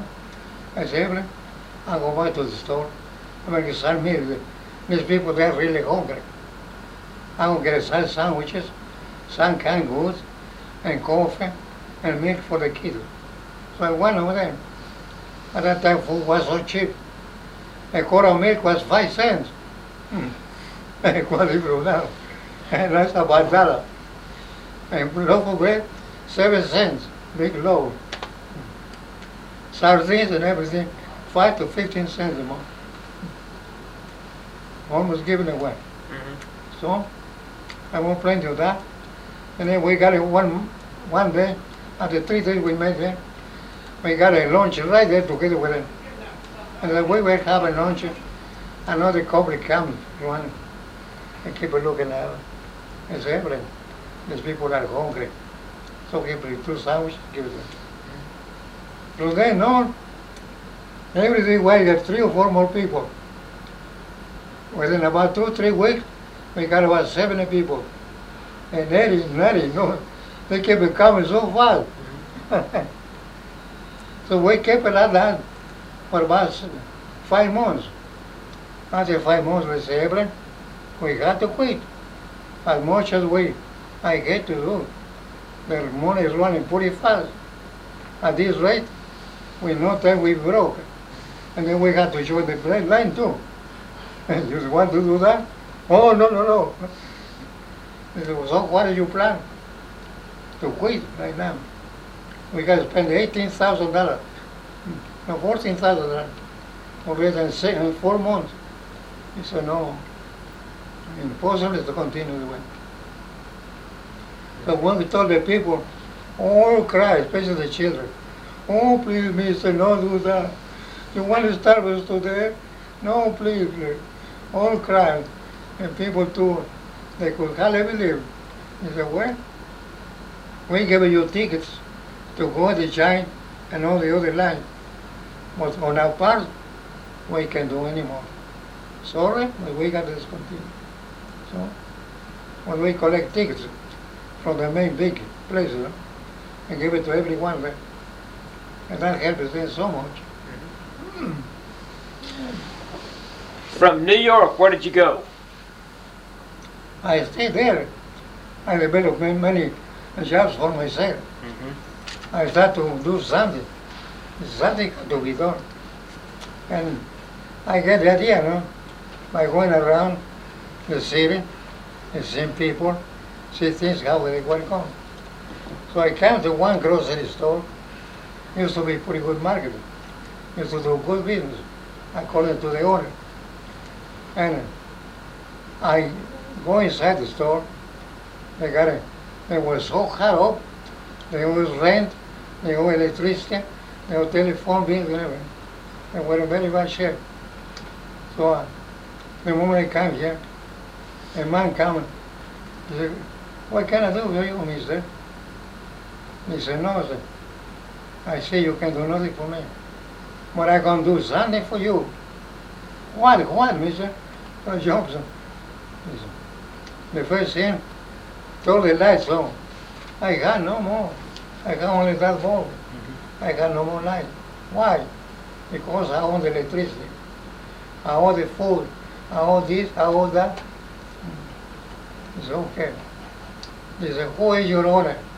Who owns this store?" "Oh," he said, "mister, you can hardly deal with that man. He's a very tough man. You can talk to him. He's very stubborn and not help anybody. He don't help nobody. ain't helping anyone. It's all right. How much you will rent? It's about 3 months and a half. And I only traced about 2 months, and then things so that. All right. Take me to this man, the estate man. You know where he lives? Sure. So all right. So he took me away. So me said, be very careful, because I it's awful. I was very bad tempered. It's all right. That's the kind of little way. So he came over there, very horsey guy. I said, good morning, Miss. He just kept looking. Who are you? They said, your friend.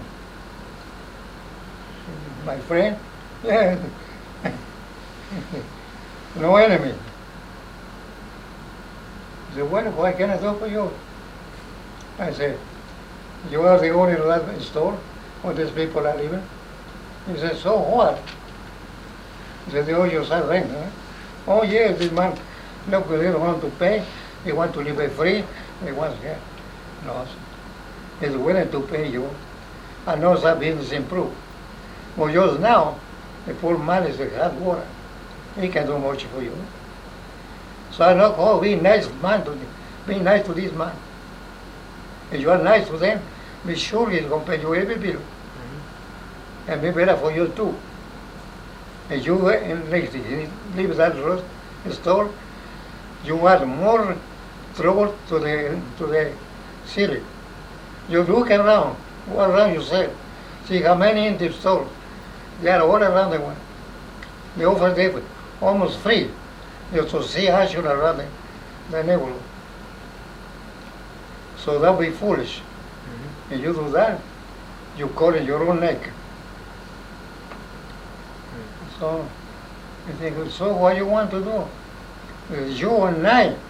From now on, we're going to cooperate and help as many people as we can. How many people you got? More or less like this fellow. Oh, I got several. And you are going to possess it. That was the worst thing you would be doing. So I walk around again, and I get a beautiful parlor. Okay. And that beautiful parlor, everyone was sitting there, looking at the magazine. So I'm going and say, good morning, mother. Good morning. What can I do for you? He said, well, are you the owner of this? Yes, I used to have two. He said, well, I closed the other one because I owe rent. And I keep it this one because that's the best one. I got a better business here. And who's running the other shop? Oh, my sister, or my daughter. And so I see you owe rent. Yeah. It happened to be the same guy I was before. He said, man, you can deal with him. You know, listen to you. He said, yeah, what is his name? He goes, yeah, I know him already. Oh, you know? How you know? Well, I told him. So come on, get all your papers. We go to him. So we went to see him. And he gave a look at it. So, are you ready to pay? He said, no. He said, talk to this man. He tell you. So I said, well, you got another customer. Are you going the same thing? Are you was doing with him, man? To dispossess her because he owes you rent? Well, now that I talk to you, I see the point. He said, you better see it. Because all this is beneficial to you and to me. So the more you do for people, the better for you. Don't say, what do you want me to do now? So I tell you, I'll give you part of what she owe you. She owe you 3 months, so I give you half of that rent. I will check you for that. And after she reestablished it, she's going to pay from then on. So you have to worry about it. Do you guarantee that? If she fails, you was come to see me. Hello, Mr. Wally.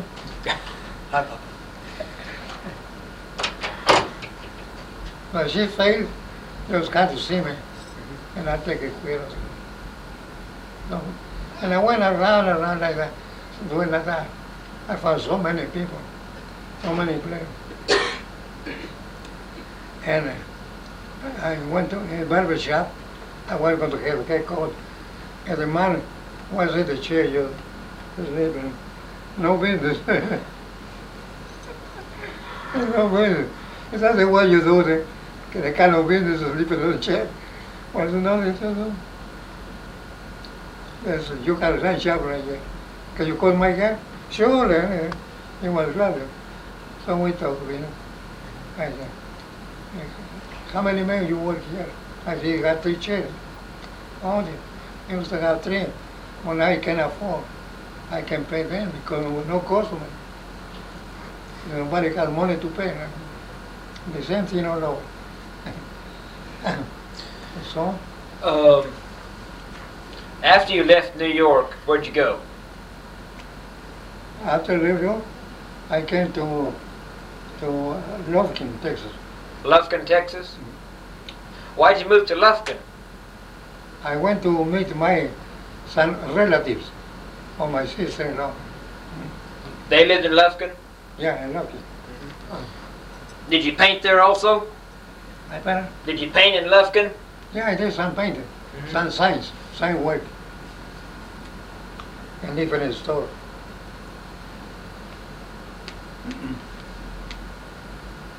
I stayed there for about 1 year and 2 months. Oh, I was going to ask, did you go to the Chicago World's Fair, 1933? Oh, yeah. Sure, it was Tell me about that. beautiful. Oh, my train. The train were running every day, 24 hours a day. It was a big fair. The biggest fair I ever seen. They got everything from all over the world. Very nice, beautiful thing. They never have one like that, you know. I never saw. What about New York, New York was 1939? that was very nice too. Very good fair. Yeah. How would you compare the two fairs, Chicago and New York? Well, not much to compare, huh? Because very few extra fairs we have. Like Abraham, like Billy Grant. Billy Grant got a big temple. He spent about $1 million to build that temple. Beautiful decorated, very, very nice. Nice murals on that. Yeah. And General Mills got another place. And General Motors, they got a big plant where they make all the rubber wheels, you know. And they demonstrate over there. Very, very interesting. Huh? And another place when they make a glassware, all kinds, from the smallest thing to big, what do you call it, a big container, about 10-gallon container. And so simple, a big fat man, several of them, a big one, just take a bubble and a tube and keep it blowing on the big can, big one. What reaches that? Measure the one, the column over there, and then hard is so quick, you can put right in the floor without breaking. Very interesting demo. So many demonstrations. That was the only thing different from Chicago to New York Fair. Oh, life was very interesting.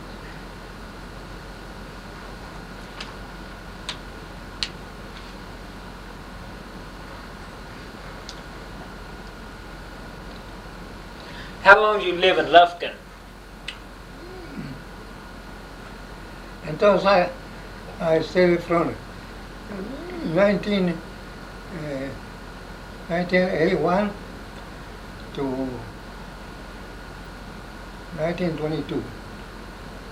No, I mean, no. 81 to 82. And then from 82 I came to Oklahoma. What part of Oklahoma? Oklahoma City. Oklahoma City. Yeah. I stayed only for 2 days. And then from there, I flew back to Tulsa. Oh, Tulsa. Yeah. What'd you do in Tulsa? And then in Tulsa, I stayed another 2 months. And from there, I went to Mexico with some missionaries to do some missionary work. I worked with them one whole year, from June 1983 to 84. Yeah. And then I came out to Tulsa, and then I stayed there until I came over here in 1986. Yeah. Well, what else?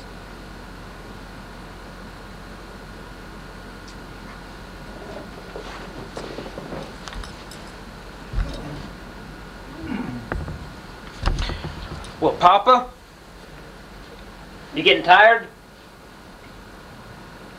Are you getting tired? No. Okay. What else you want to talk about? Tell me some more stories. Yeah. Tell me some more stories about things that you... Oh, Okay.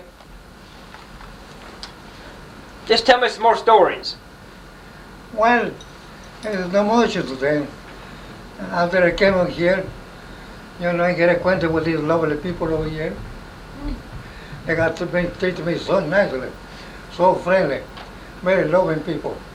Everyone on there, nurses, doctors, and everyone. They're lovely, very nice people. Why did you come here to Sulphur? Because, one time they put in the Tulsa paper about the veterans going to protest about the closing up of veterans' homes. So I got a copy of that, and I showed to my guardian. The moment she saw that, she got the idea. Because where I was over in Tulsa, I was paying too much more than here. So she saw the point, the difference. I said, you're right.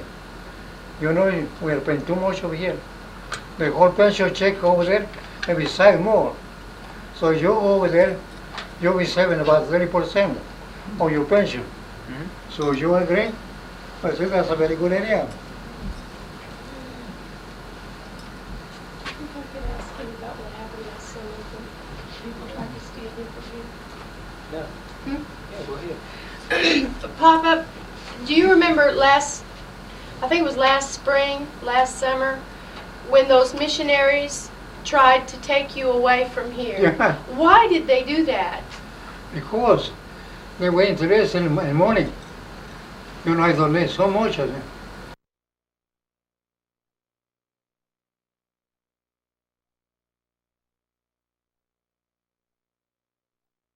I never charged a cent. Was what I did another $2,000. So altogether about $20,000. That's why they want to take me away from here. To continue to do a picture for the churches and building up more churches. Because in the program they have 4 more churches to be built and a school for children and orphanages. So that's why they knew that as long as I stay with them, some way or another, I managed to get money and to help them. That was the main thing to say. Those were the same missionaries that you worked with Yeah, out of Tulsa in Mexico Yeah. for that year, June to June? Okay. they're in Mexico now, They are, Yeah. without you. Papa, I would like sometime, do you think you could paint some pictures of what you remember about Zapata and Pancho Villa? Surely, yeah. I'd like you to paint some pictures of just what you remember about riding in Mexico, camping out. Yeah, I can do that. Yes, I can recall more or less the place we went to, what we were doing. In fact, Yeah, I'd like to have one like that instead of the one you have down there. yeah. Okay, I'll try my best to Okay, picture out something. I'd appreciate that. I will get very glad to. Good. Yeah. What else?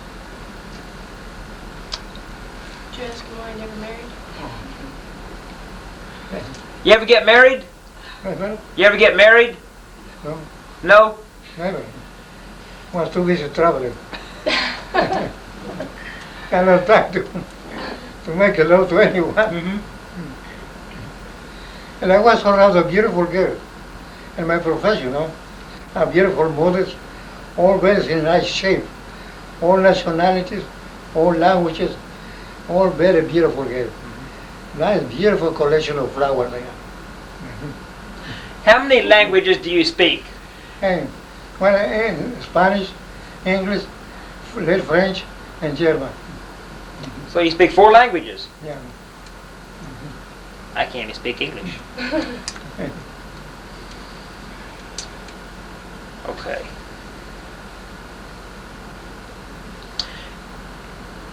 Do you have any more stories about your parents?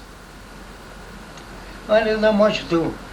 So, when I arrived in Mexico, my father, well fixed at that time, had plenty of money.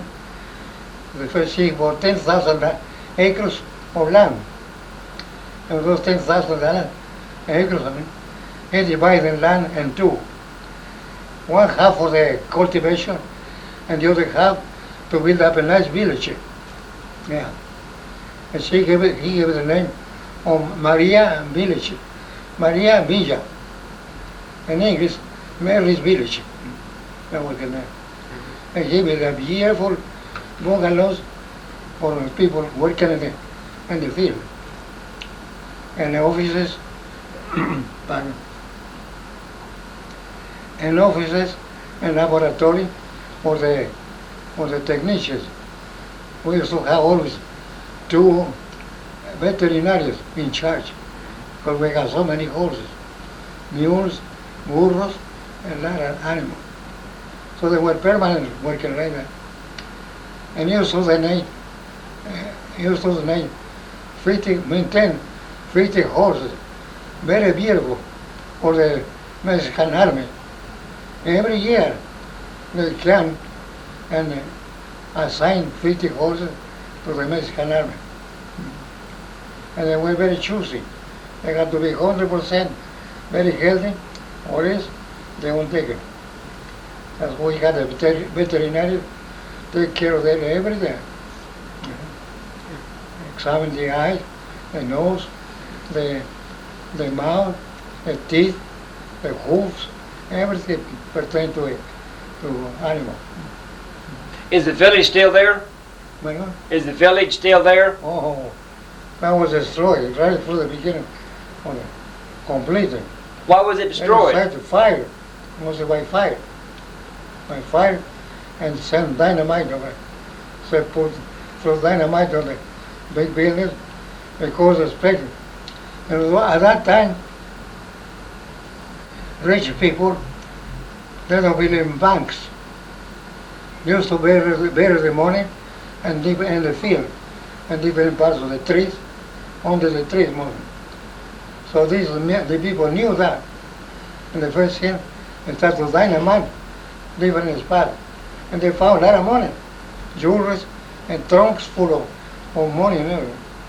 That's why they destroyed everything. It was terrible. What year was this? Hmm? What year was this? And this happened right in Puebla. That was it. No, when?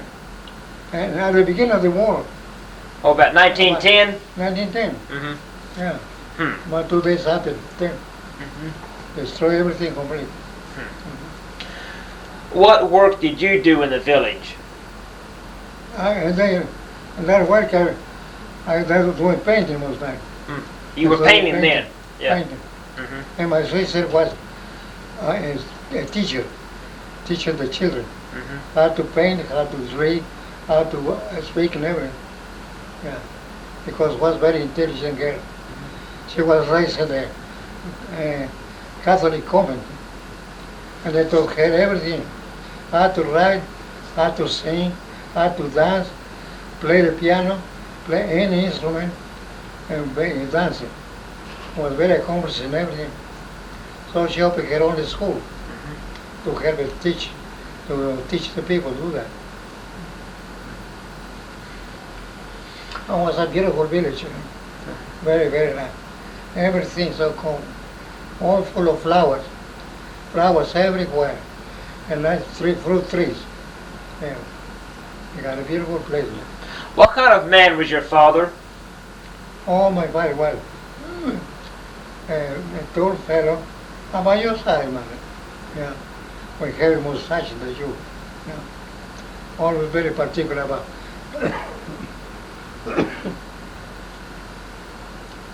about his haircut and his clothing. Always very neat. He was very fussy about it. Well, I think we can cut it off now. He was very good horse rider. He loved horses. You have the 2 or 3 of his favorite horses. He rode every day. When you joined the revolution, did you have to supply your own horse? Did you have to bring your own horse when you joined yeah. Zapata? Yeah. Okay. I could drive 5 horses. When I went 5? that time, yeah. Yeah. Yeah. Okay. That was my property. Yeah. I already got it when I signed to Well, Papa, we're gonna stop this interview right now, but I'll be back again to talk some more. Okay. Thank you. Thank you. In the meantime, I'm going to start to work in your picture. Oh, good. Thank you. You're welcome.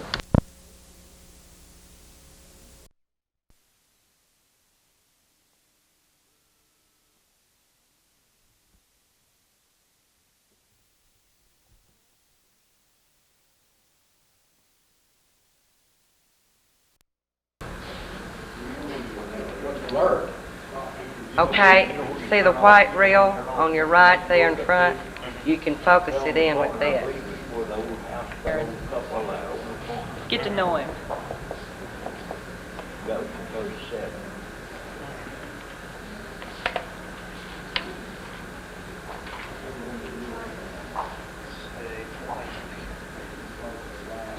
I can't even think of the point of reference for 37. I think my father was born right around 37.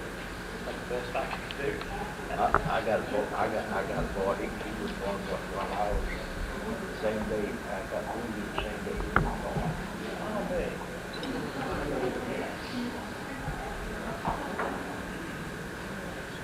One of those things when you were shipped out Papa? fast. Who did you do the painting for in Chicago? Hmm? Who did you paint for in Chicago? What I paint? Yeah. Well, I paint several mirrors. Mostly mirrors. In what store? Huh? In what store? Yeah. No, what was the name of the store? And apartment buildings Apartment building? and office buildings. Yeah. I paint right on the walls. Didn't you On the paint? ceiling too. Didn't you paint for a cosmetic company? Yeah. What was the name of that? Yeah. I paint for oil companies and for what do you call it? Food distributors and the wine and liquors. Yeah. For all the big companies paint big murals. Yeah. I decorated trucks, you know. Those trucks used to have for delivery. How long did you work in Chicago? Hmm? How many years you work in Chicago? I stayed from 1921 to 30 when the Depression came. And it is the 9th, January 31st. Yeah.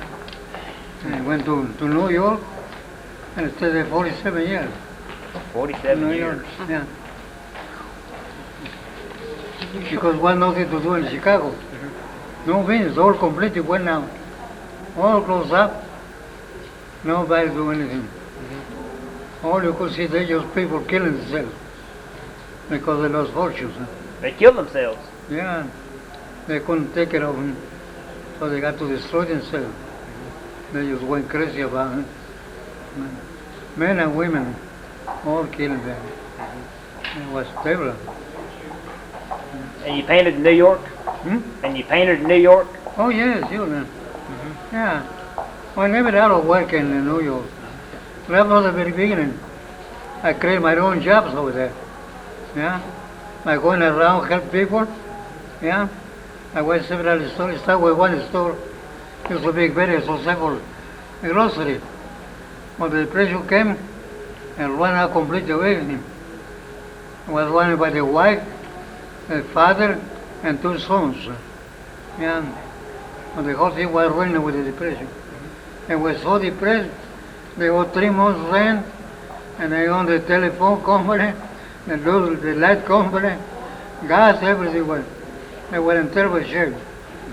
So when I got over there one morning, everything was dark. I said, what's the matter? Nobody here? They turn on the light, please. I want to see light. So a man came in. I said, what can I do for you, mister? I said, nothing, but I can do something for you. You're willing to cooperate with me. What is it? This is the first thing, put light on it. But I can't see. I got rent, they don't give me light or anything. It's okay. So, the landlord, and see, he showed me a letter from the landlord was repossessing him. He's got a 2 weeks rent here. After 2 weeks, I got to close up completely because I can't pay any more rent. It's all right, take me to your landlord. Took me to the landlord, and very tough hombre, very tough, but unreasonable. So I said, mister, you are cutting your own throat. What do you mean? Yeah, you throw out this man now, you have 1 more store empty. You just walk around and see how many stores are for rent. Glad to meet you there for nothing. Give you rent free 3 months. So you want to call your neck, go and do it. Dispossess him. So I said, let's cut to an agreement. This man needs very much help from you. And me, so let's do something for you. So I said, I'm going to pay you 2 months rent, and then after that, you deal with me directly. So he came to an agreement. So he went back to business, and then I decorated I painted his interior, the exterior, and everything while speaking Spanish. From then on, I started to do business. Then when I was waiting outside, painted the big sign on the wall, a couple of fellows stopped over there. They were watching me. 2 businessmen too. They said, you working for somebody else or for yourself? They said, no, I'm working for myself. They said, we got some work for you. Can you do this? Can you do that? Where you place? So he took me. He said, jump inside the car. So he got in the car with him and took me down the Greenwich Village. You know New York? Have you know? Yeah. You know Greenwich Village? Yeah, I know where that is. Yeah, they opened a big place over there. There's where you rent over there. We got a lot of sign work to be done over there. If you want to take care of that, we'll be willing to pay any price you want. They went for Philadelphia, but they were moving to New York because they can do nothing, no business in Philadelphia. So they took that place and then told me what they want. So I started to work it out. And so they gave me $500 on account before I started. And so I went to get material. I got another man to help me and started to work on it. And while we working there, another people came too. So once I'm working, can you do that for us? Sure. I said anything, connect with sign, I'll be glad to do it. So they took me to the place. And from then I kept going and going. What year was that? And that was in 1934. 34. Between 34 and 36. Yeah. So I created, from then on I kept going all the time. I never run out of business after that. Yeah. And by doing this, by helping people, I help myself. And they're very good, very good. I stayed there until 79. At 79, I went to New York. Yeah. I came to Lufkin, Texas. Lufkin, Texas. Yeah. Let me get her.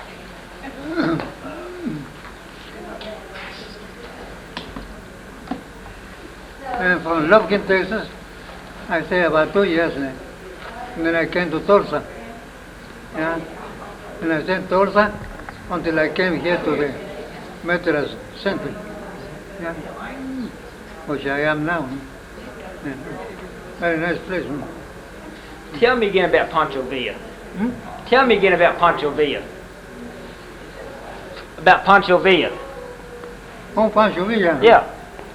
I met by being over there at the revolution. You know, the revolution it started in 1910. Yeah. I lived there for 2 years. And then I came back and joined Zapata first. I met Zapata first, but it was in east side. And Pancho Villa was in north side. So I went about 2 years with Pancho Villa, with Zapata. And then from then, I come to Pancho Villa. And from then on I stayed until the revolution, until the World War I started with Germany in 1914. Yes. And then after 1914, the United States sent me to Germany, France, England, Italy, and yeah. I stayed for them. I worked almost 2 years for the American Army. Yeah. And then when I was discharged in 1918, and Jersey City, we came to New York, and I worked there for a while, and then went back to France. And I stayed in France a couple more years, and then from there went to Germany, England, and then went to Spain, and from Spain came back to the United States. And I stayed in the United States until 1979.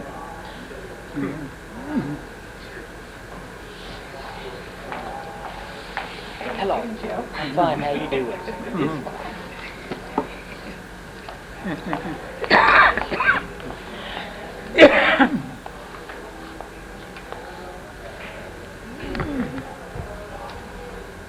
Are you feeling okay? Yeah, You good. remember Joe, don't you? Yeah, Yeah, I thought you did, yeah. It's probably about time for us to go over to the gallery, I think, isn't it? Hope so. Uh-huh. I'm gonna have to go for a second. Okay. Joe, did you get a picture of his table and? Oh, Oh, That's a nice painting. he was married to a German girl. Pardon me? He was married to a German girl. Oh, Yeah. German, huh? After she married my brother. And then when she became a widow, she married this German guy. In Cologne. Oh, the court. Yeah. That's a neat one. Oh, you like the fruit? Yeah. Very, very, Yeah. very. I think I really like the roses. I think those are my favorite. Yes, you did those real well. Beautiful. Get in there and look at the pictures. Both of them, look at them. Get in under there, look at them, so I can have you.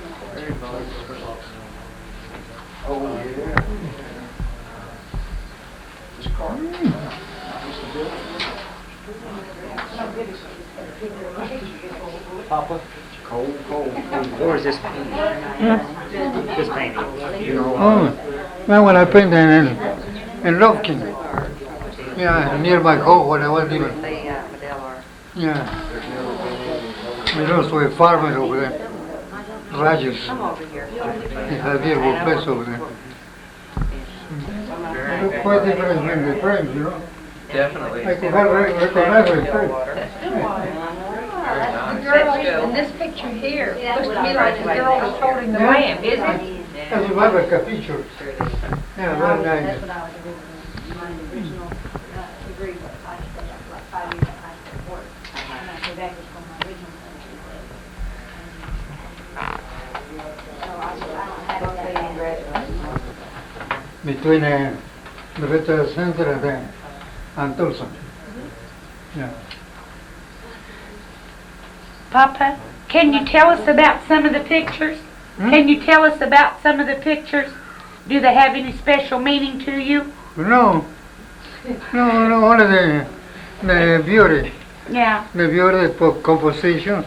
Uh-huh. That's all. That's very Okay. interesting. Oh, I thought that there was a story to go along with every picture. Some of them have a story. This one, for instance, that's Mary Jane. Uh-huh. That's a girl. And that one just flowers and somebody threw the flowers on trash can, and I pick it up and throw them on the table, and then I make the composition. You found them in the trash can? Yeah. Oh. Okay, yeah. Okay. And that one too, you know, that was a nice, and the last scale, I mean, in the newspaper from Chicago. So I had to go to the newspaper this morning, about this size, Uh-huh. and then I made that last year. Oh, okay. Uh-huh. Yeah, Is that the one with the cabin or the girl? yeah, The cabin? yeah, Uh-huh. and then, There was a picture in the newspaper? yeah, Oh, okay, yeah, okay. That's more, I paint that one, Uh-huh. yeah. You know the one with the little girl and the lamb? Yeah, The sometimes little you, lamb? yeah, Mm-hmm. sometimes you copy little part of this part of the other, I make a composition, Mm-hmm. and then I paint the whole work. Uh-huh, okay. Yeah, that's the way they work. Oh, okay. Most of them are made that way. Mm-hmm. Okay. Yeah. So this was, see, this one too. I got a bunch of grapes Uh-huh. and a melon and a pear and I paint that. Mm-hmm. Yeah. Yeah. You did that one in New York? That's New York. In New York, okay. Yeah. Yeah. Which ones of these paintings are pretty old? Which ones did you do a long time ago? And Tulsa? No, long time before Tulsa. Oh, before I came to Tulsa? Mhm, yeah, Oh, at least 100. yeah. All given away, huh? Oh, all given away, huh? Yeah. Oh, okay. Gave them all away. Yeah, Okay. The one who left was that one. Okay, that's the only one that's Yeah. left, the girl? Yeah. Okay. That Yeah. one and the other one, this one here. This one? Yeah. Okay. The barn? Oh, okay. You like this one? Mm-hmm, yeah. Where Oh, that one. where was this, Papa? Okay. Where was that? You can have that one, you want it? You want it? Yeah, you can have it. All yours. Where was the barn? Where did you paint this one? That one? Mm-hmm. Well, that's one old shack near, what was it? Near Mingo. And I got it here, so I took my sketchbook, painted that one. And then I got it back in Tulsa, and I painted these comments. Oh, okay. Okay. Yeah. So near Mingo Road? Near Mingo? Mingo Road? Yeah, Mingo Road Yeah, or I Mingo know. Creek? No, Mingo. In Tulsa, it's in near Tulsa. Then. Near Tulsa. Okay. Yeah, Mingo Road. Okay, There's two yeah. Mingos, huh? Mm-hmm, yeah, I don't know, guy. I don't know where you're talking about. yeah. Okay. So you really like it, you can have it. Mm-hmm. Yeah. Right. Yeah. How about this one? Do you remember where you were? Okay, you can have it. All yours. Hmm? All yours. All Jews? If you like it, Yeah. all yours. Oh, all mine? Yeah. Oh, okay. I thought you said all Jews. Okay, yeah. Yeah, that's nice. I like that. Okay. You can have it. It took about 10 minutes to make that. But it took 10 minutes to do that, huh? I was conversing with a corporate and looking too. He was conversing by the website. He said, see that watch? There's a bunch of trees over there. He said, can you make it? He said, sure, that's simple. I took my brush while he was conversing. I painted that there. Painted that in 10 minutes, Really huh? like it. He said, okay for this. Okay. Well, I like it. Yeah, know? I like that. Very Not very nice job. simple. Yes, it is. Uh-huh. You like that too? Mhm. Yeah, not very simple too. Where's that at? Where is that? Yeah. That was made in Tulsa. Oh, was it? Uh-huh. Okay. No, let me see. No, I made right here in the Metro Center. Oh, you did? Yeah, You made it better, there in better. Sulphur, huh? Yeah, Oh, this is pretty recent then, huh? yeah. I think what? Very rich conversation. That's Mary. Oh, Mary Kay. American, Yeah, that's Mary Kay, Yeah. the cosmetics lady. I realize. Oh. I kept thinking she looked so. It's a conversation. Yeah. Yeah, very, very rich. That's beautiful corn in Texas. Dallas, Texas. Uh-huh. Yeah, that's Yes, in beautiful. Dallas, uh-huh. Yeah. Yeah. Maybe we'll step up there just a little bit. Oh, right up here? Okay, Papa, can you step up right there? Yeah, and you Yeah, and that's them. it. They get Mary Kay and Yeah, and we want Mary.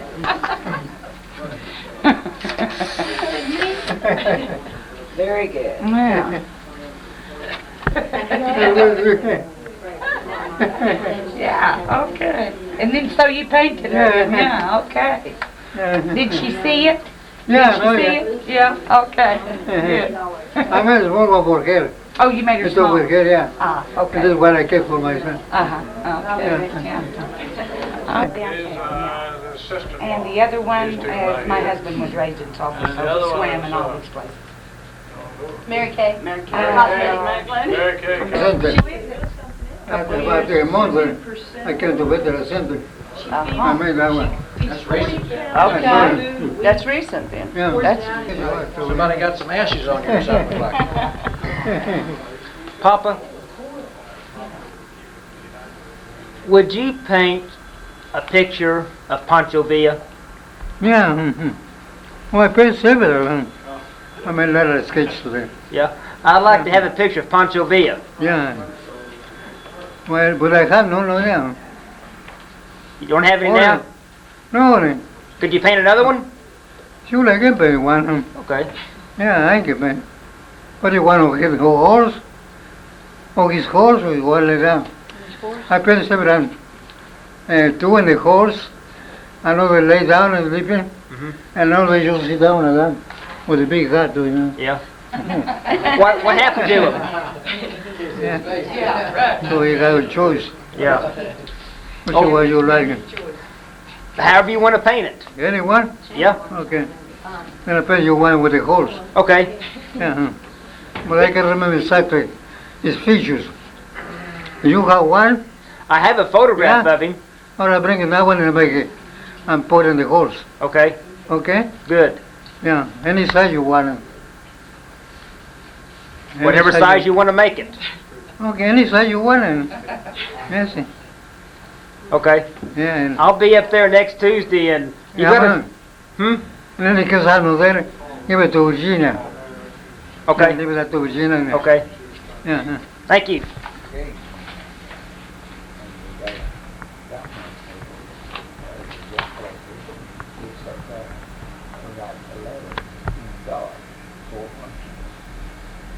It's 7 o'clock in the morning.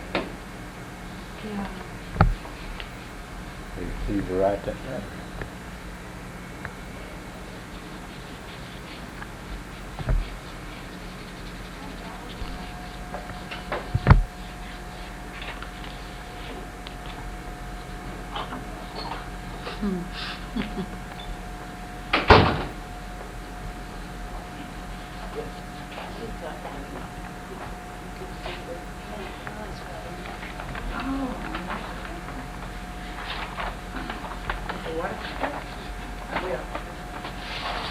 Keep your sleeve out of it. Oh, yeah, right. Okay, yeah.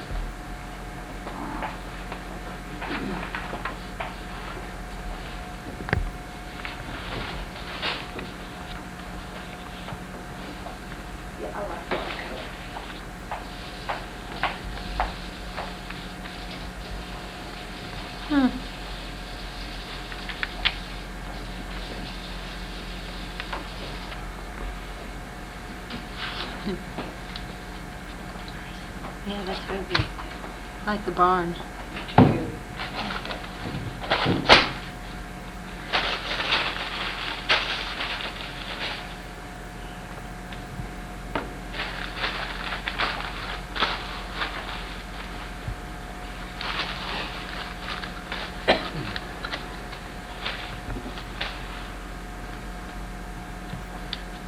Oh, that's pastel. That's not That's the one. Okay, thank you. I'll take it from there. all right.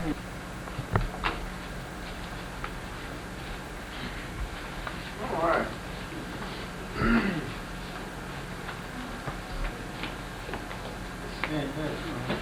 We do, Yeah. you want to see where we do ceramics? Yeah. Okay. Look in here, Papa. Do you have a summer program? And when do we occasionally, enroll? but we don't know what this summer, so. Oh, not this summer. Oh. Put the lights on where you can see there. Oh, make this pictures? is some wonderful. Look, Papa, yeah. Yeah, the potter's wheel. All right. Okay, you're not having classes this Not summer? this summer. Usually in the fall. This is not good. Yeah. Aren't these nice? Yeah, Beautiful. yeah.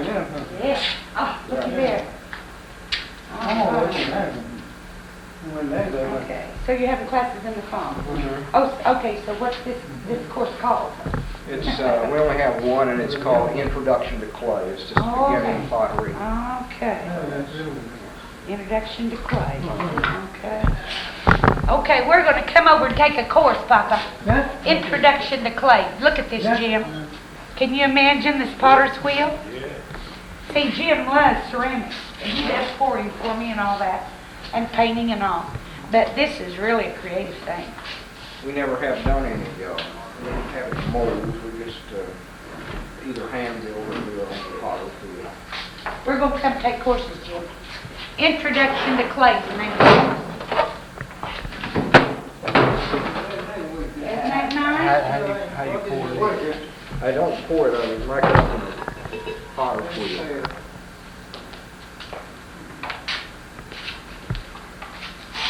Yeah, okay. We're coming to take classes. Mary, you can come too if you want to. Have you got a minute to... Oh, yes. He's going to make us a pot. Yeah? Yeah. Make us a pot. Oh, let me... I gotta do Here, I that. can- Just unbutton this. Okay. Leave it on. I'll have it. Artist at work. That's right. Surgeon. Papa? Papa? Come here. Come here.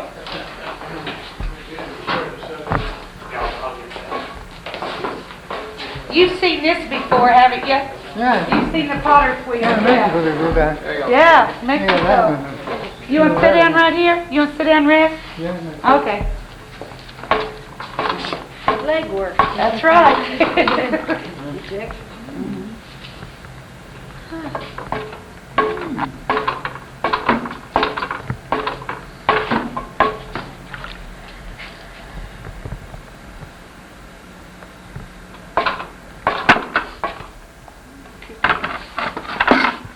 There you go. Now you can get this speed up.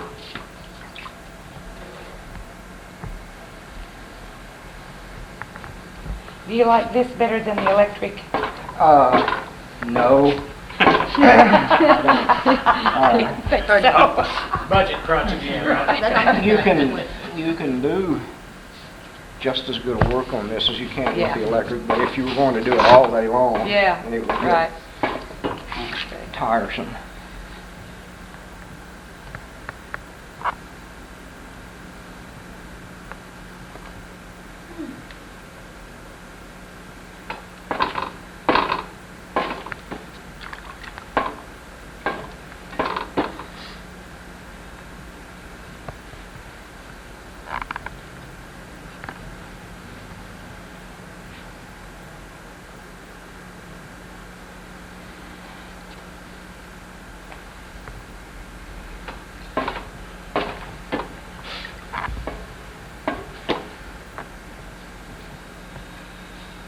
Any special glazes that you use, or just would the glazes that we use be?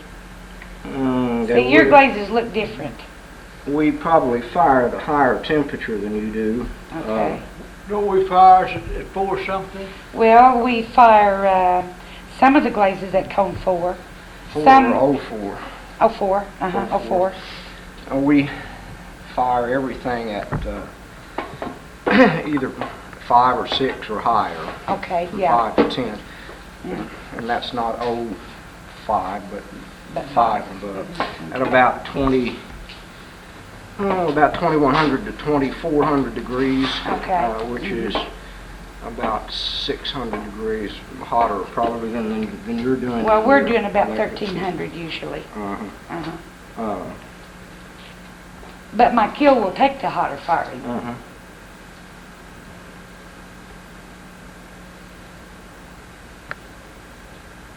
That's pretty. Isn't that something? It's neat. Wouldn't you love to be able to do this? Mm-hmm. Yeah. Y'all can make them all, Oh, paint them all.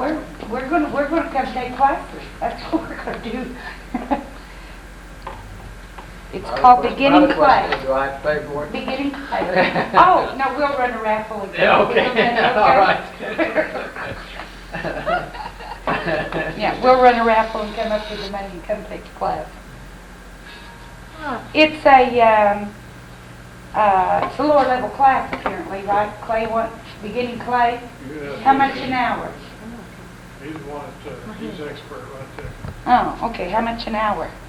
It's a 3-hour course? You're the administrator You're here. the You should- administrator. It's a 2-hour, 2-hour course? and I can't tell you downstairs. what's tuition I now. believe it's 19, like a little over 19. Okay, so 40 bucks. 20. Yeah. That 40 bucks would do. Okay, see, that's not Tuition bad. here is supposed to be 15, But with all the stuff included.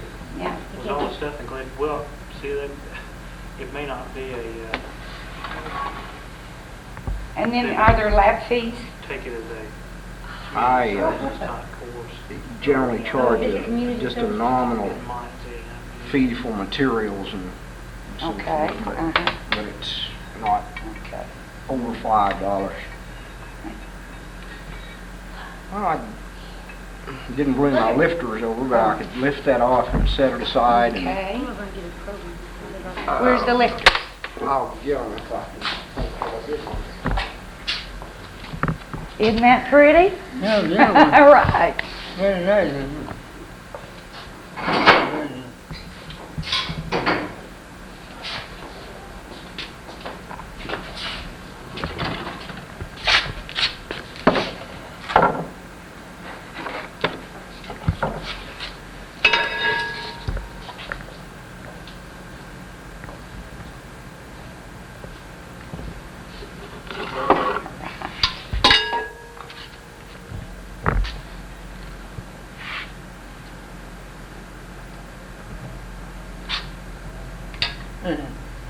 Well, that was mean. Yeah. He's just showing us the inside of it, yeah. Limber it is. Yeah. Yeah. That was mean, wasn't it, Papa? I already had that ready to take home, and I thought he was gonna make it for you. But it's really fascinating. Yeah. The clay, as long as it's together in a, Yeah. you know, in a sphere, will support itself. But when you take that sphere away from it, it just Got it, it just crumbles in, Nothing. yeah.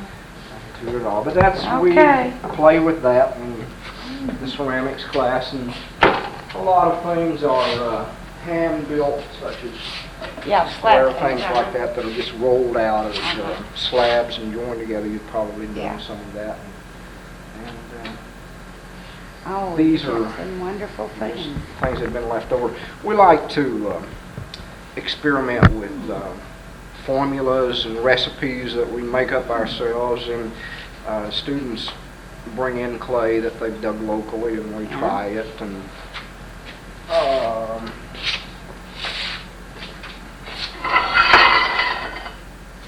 this clay, for instance, is just dug right off campus, not very far away, and Yeah, that's red Oklahoma clay, all right. this glaze is just made out of river mud and wood ashes, and we have some fun playing with things like that. A lot of things we do don't work. Most of the things we do don't work, and that they're experimental. That's okay, that's fun. We have 2 electric kilns in the back that are probably just like yours, and then we have a gas-fired fuel kiln outside that we do the glaze fire in there. Okay. Will you paint them in fire? Yeah. See that work over there? That has the raw glaze on it. Hasn't been fired yet, and come out like some of the stuff would. Don't you love those Connex covers? Yeah. See, we don't get anything that's like that. We just put colors on Look of at different that. glazes and Yeah. so forth.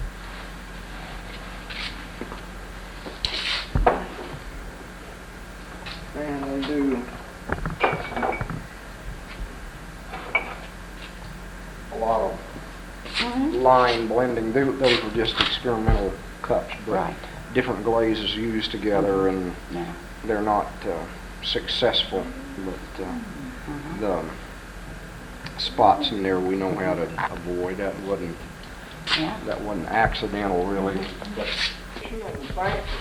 Oh, thank you very much. Got your rifle, my roses. okay, That good. is, yeah, for his always precious. Thank you very, very much.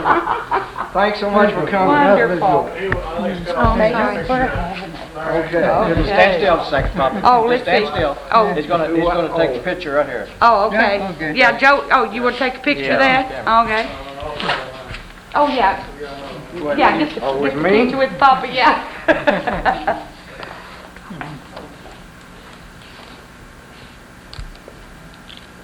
You got too quiet. Yeah. Always do that when the camera was focused. I didn't think of anything to say or smile either one.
And I don't know if I've seen it, you got to get past those bubbles, look at which bubble you're gonna have.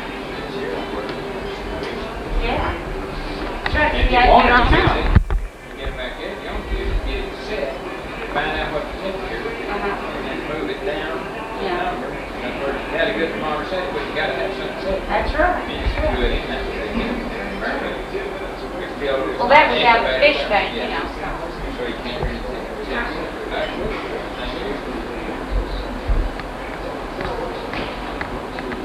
I don't know how critical they change, but you've done it, I know.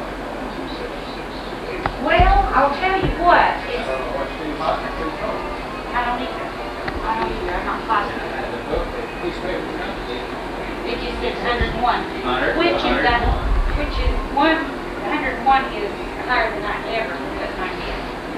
See, I go to 100, I go like 99, 100, 98, 99, 100, like that. But I know our body can do 98.66.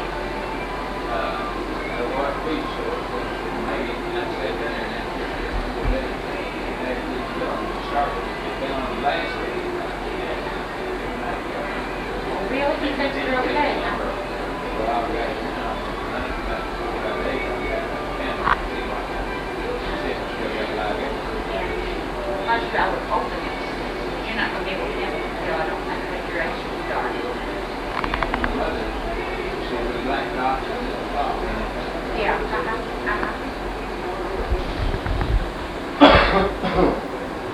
Okay, now that's the perfect temperature right there. That's exactly where I want it. 100, I want it exactly on 100. It's checked right there. I don't know if my incubator is off or if somebody's messing with it. If somebody's turning my knob.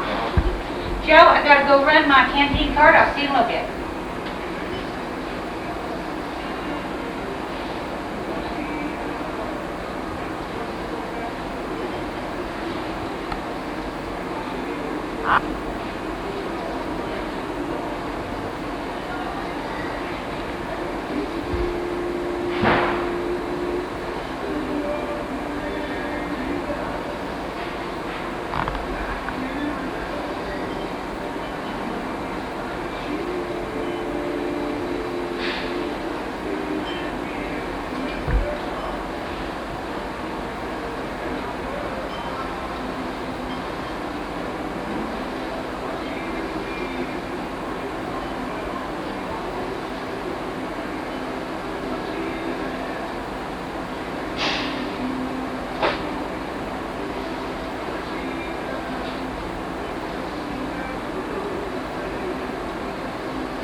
happy painting your picture? Yeah. Where'd he go? Oh, what's the brush it? Is that a mess, isn't it?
Oh, Papa? Yeah. When did you paint this picture? Yeah, okay, good. No, when did you paint it?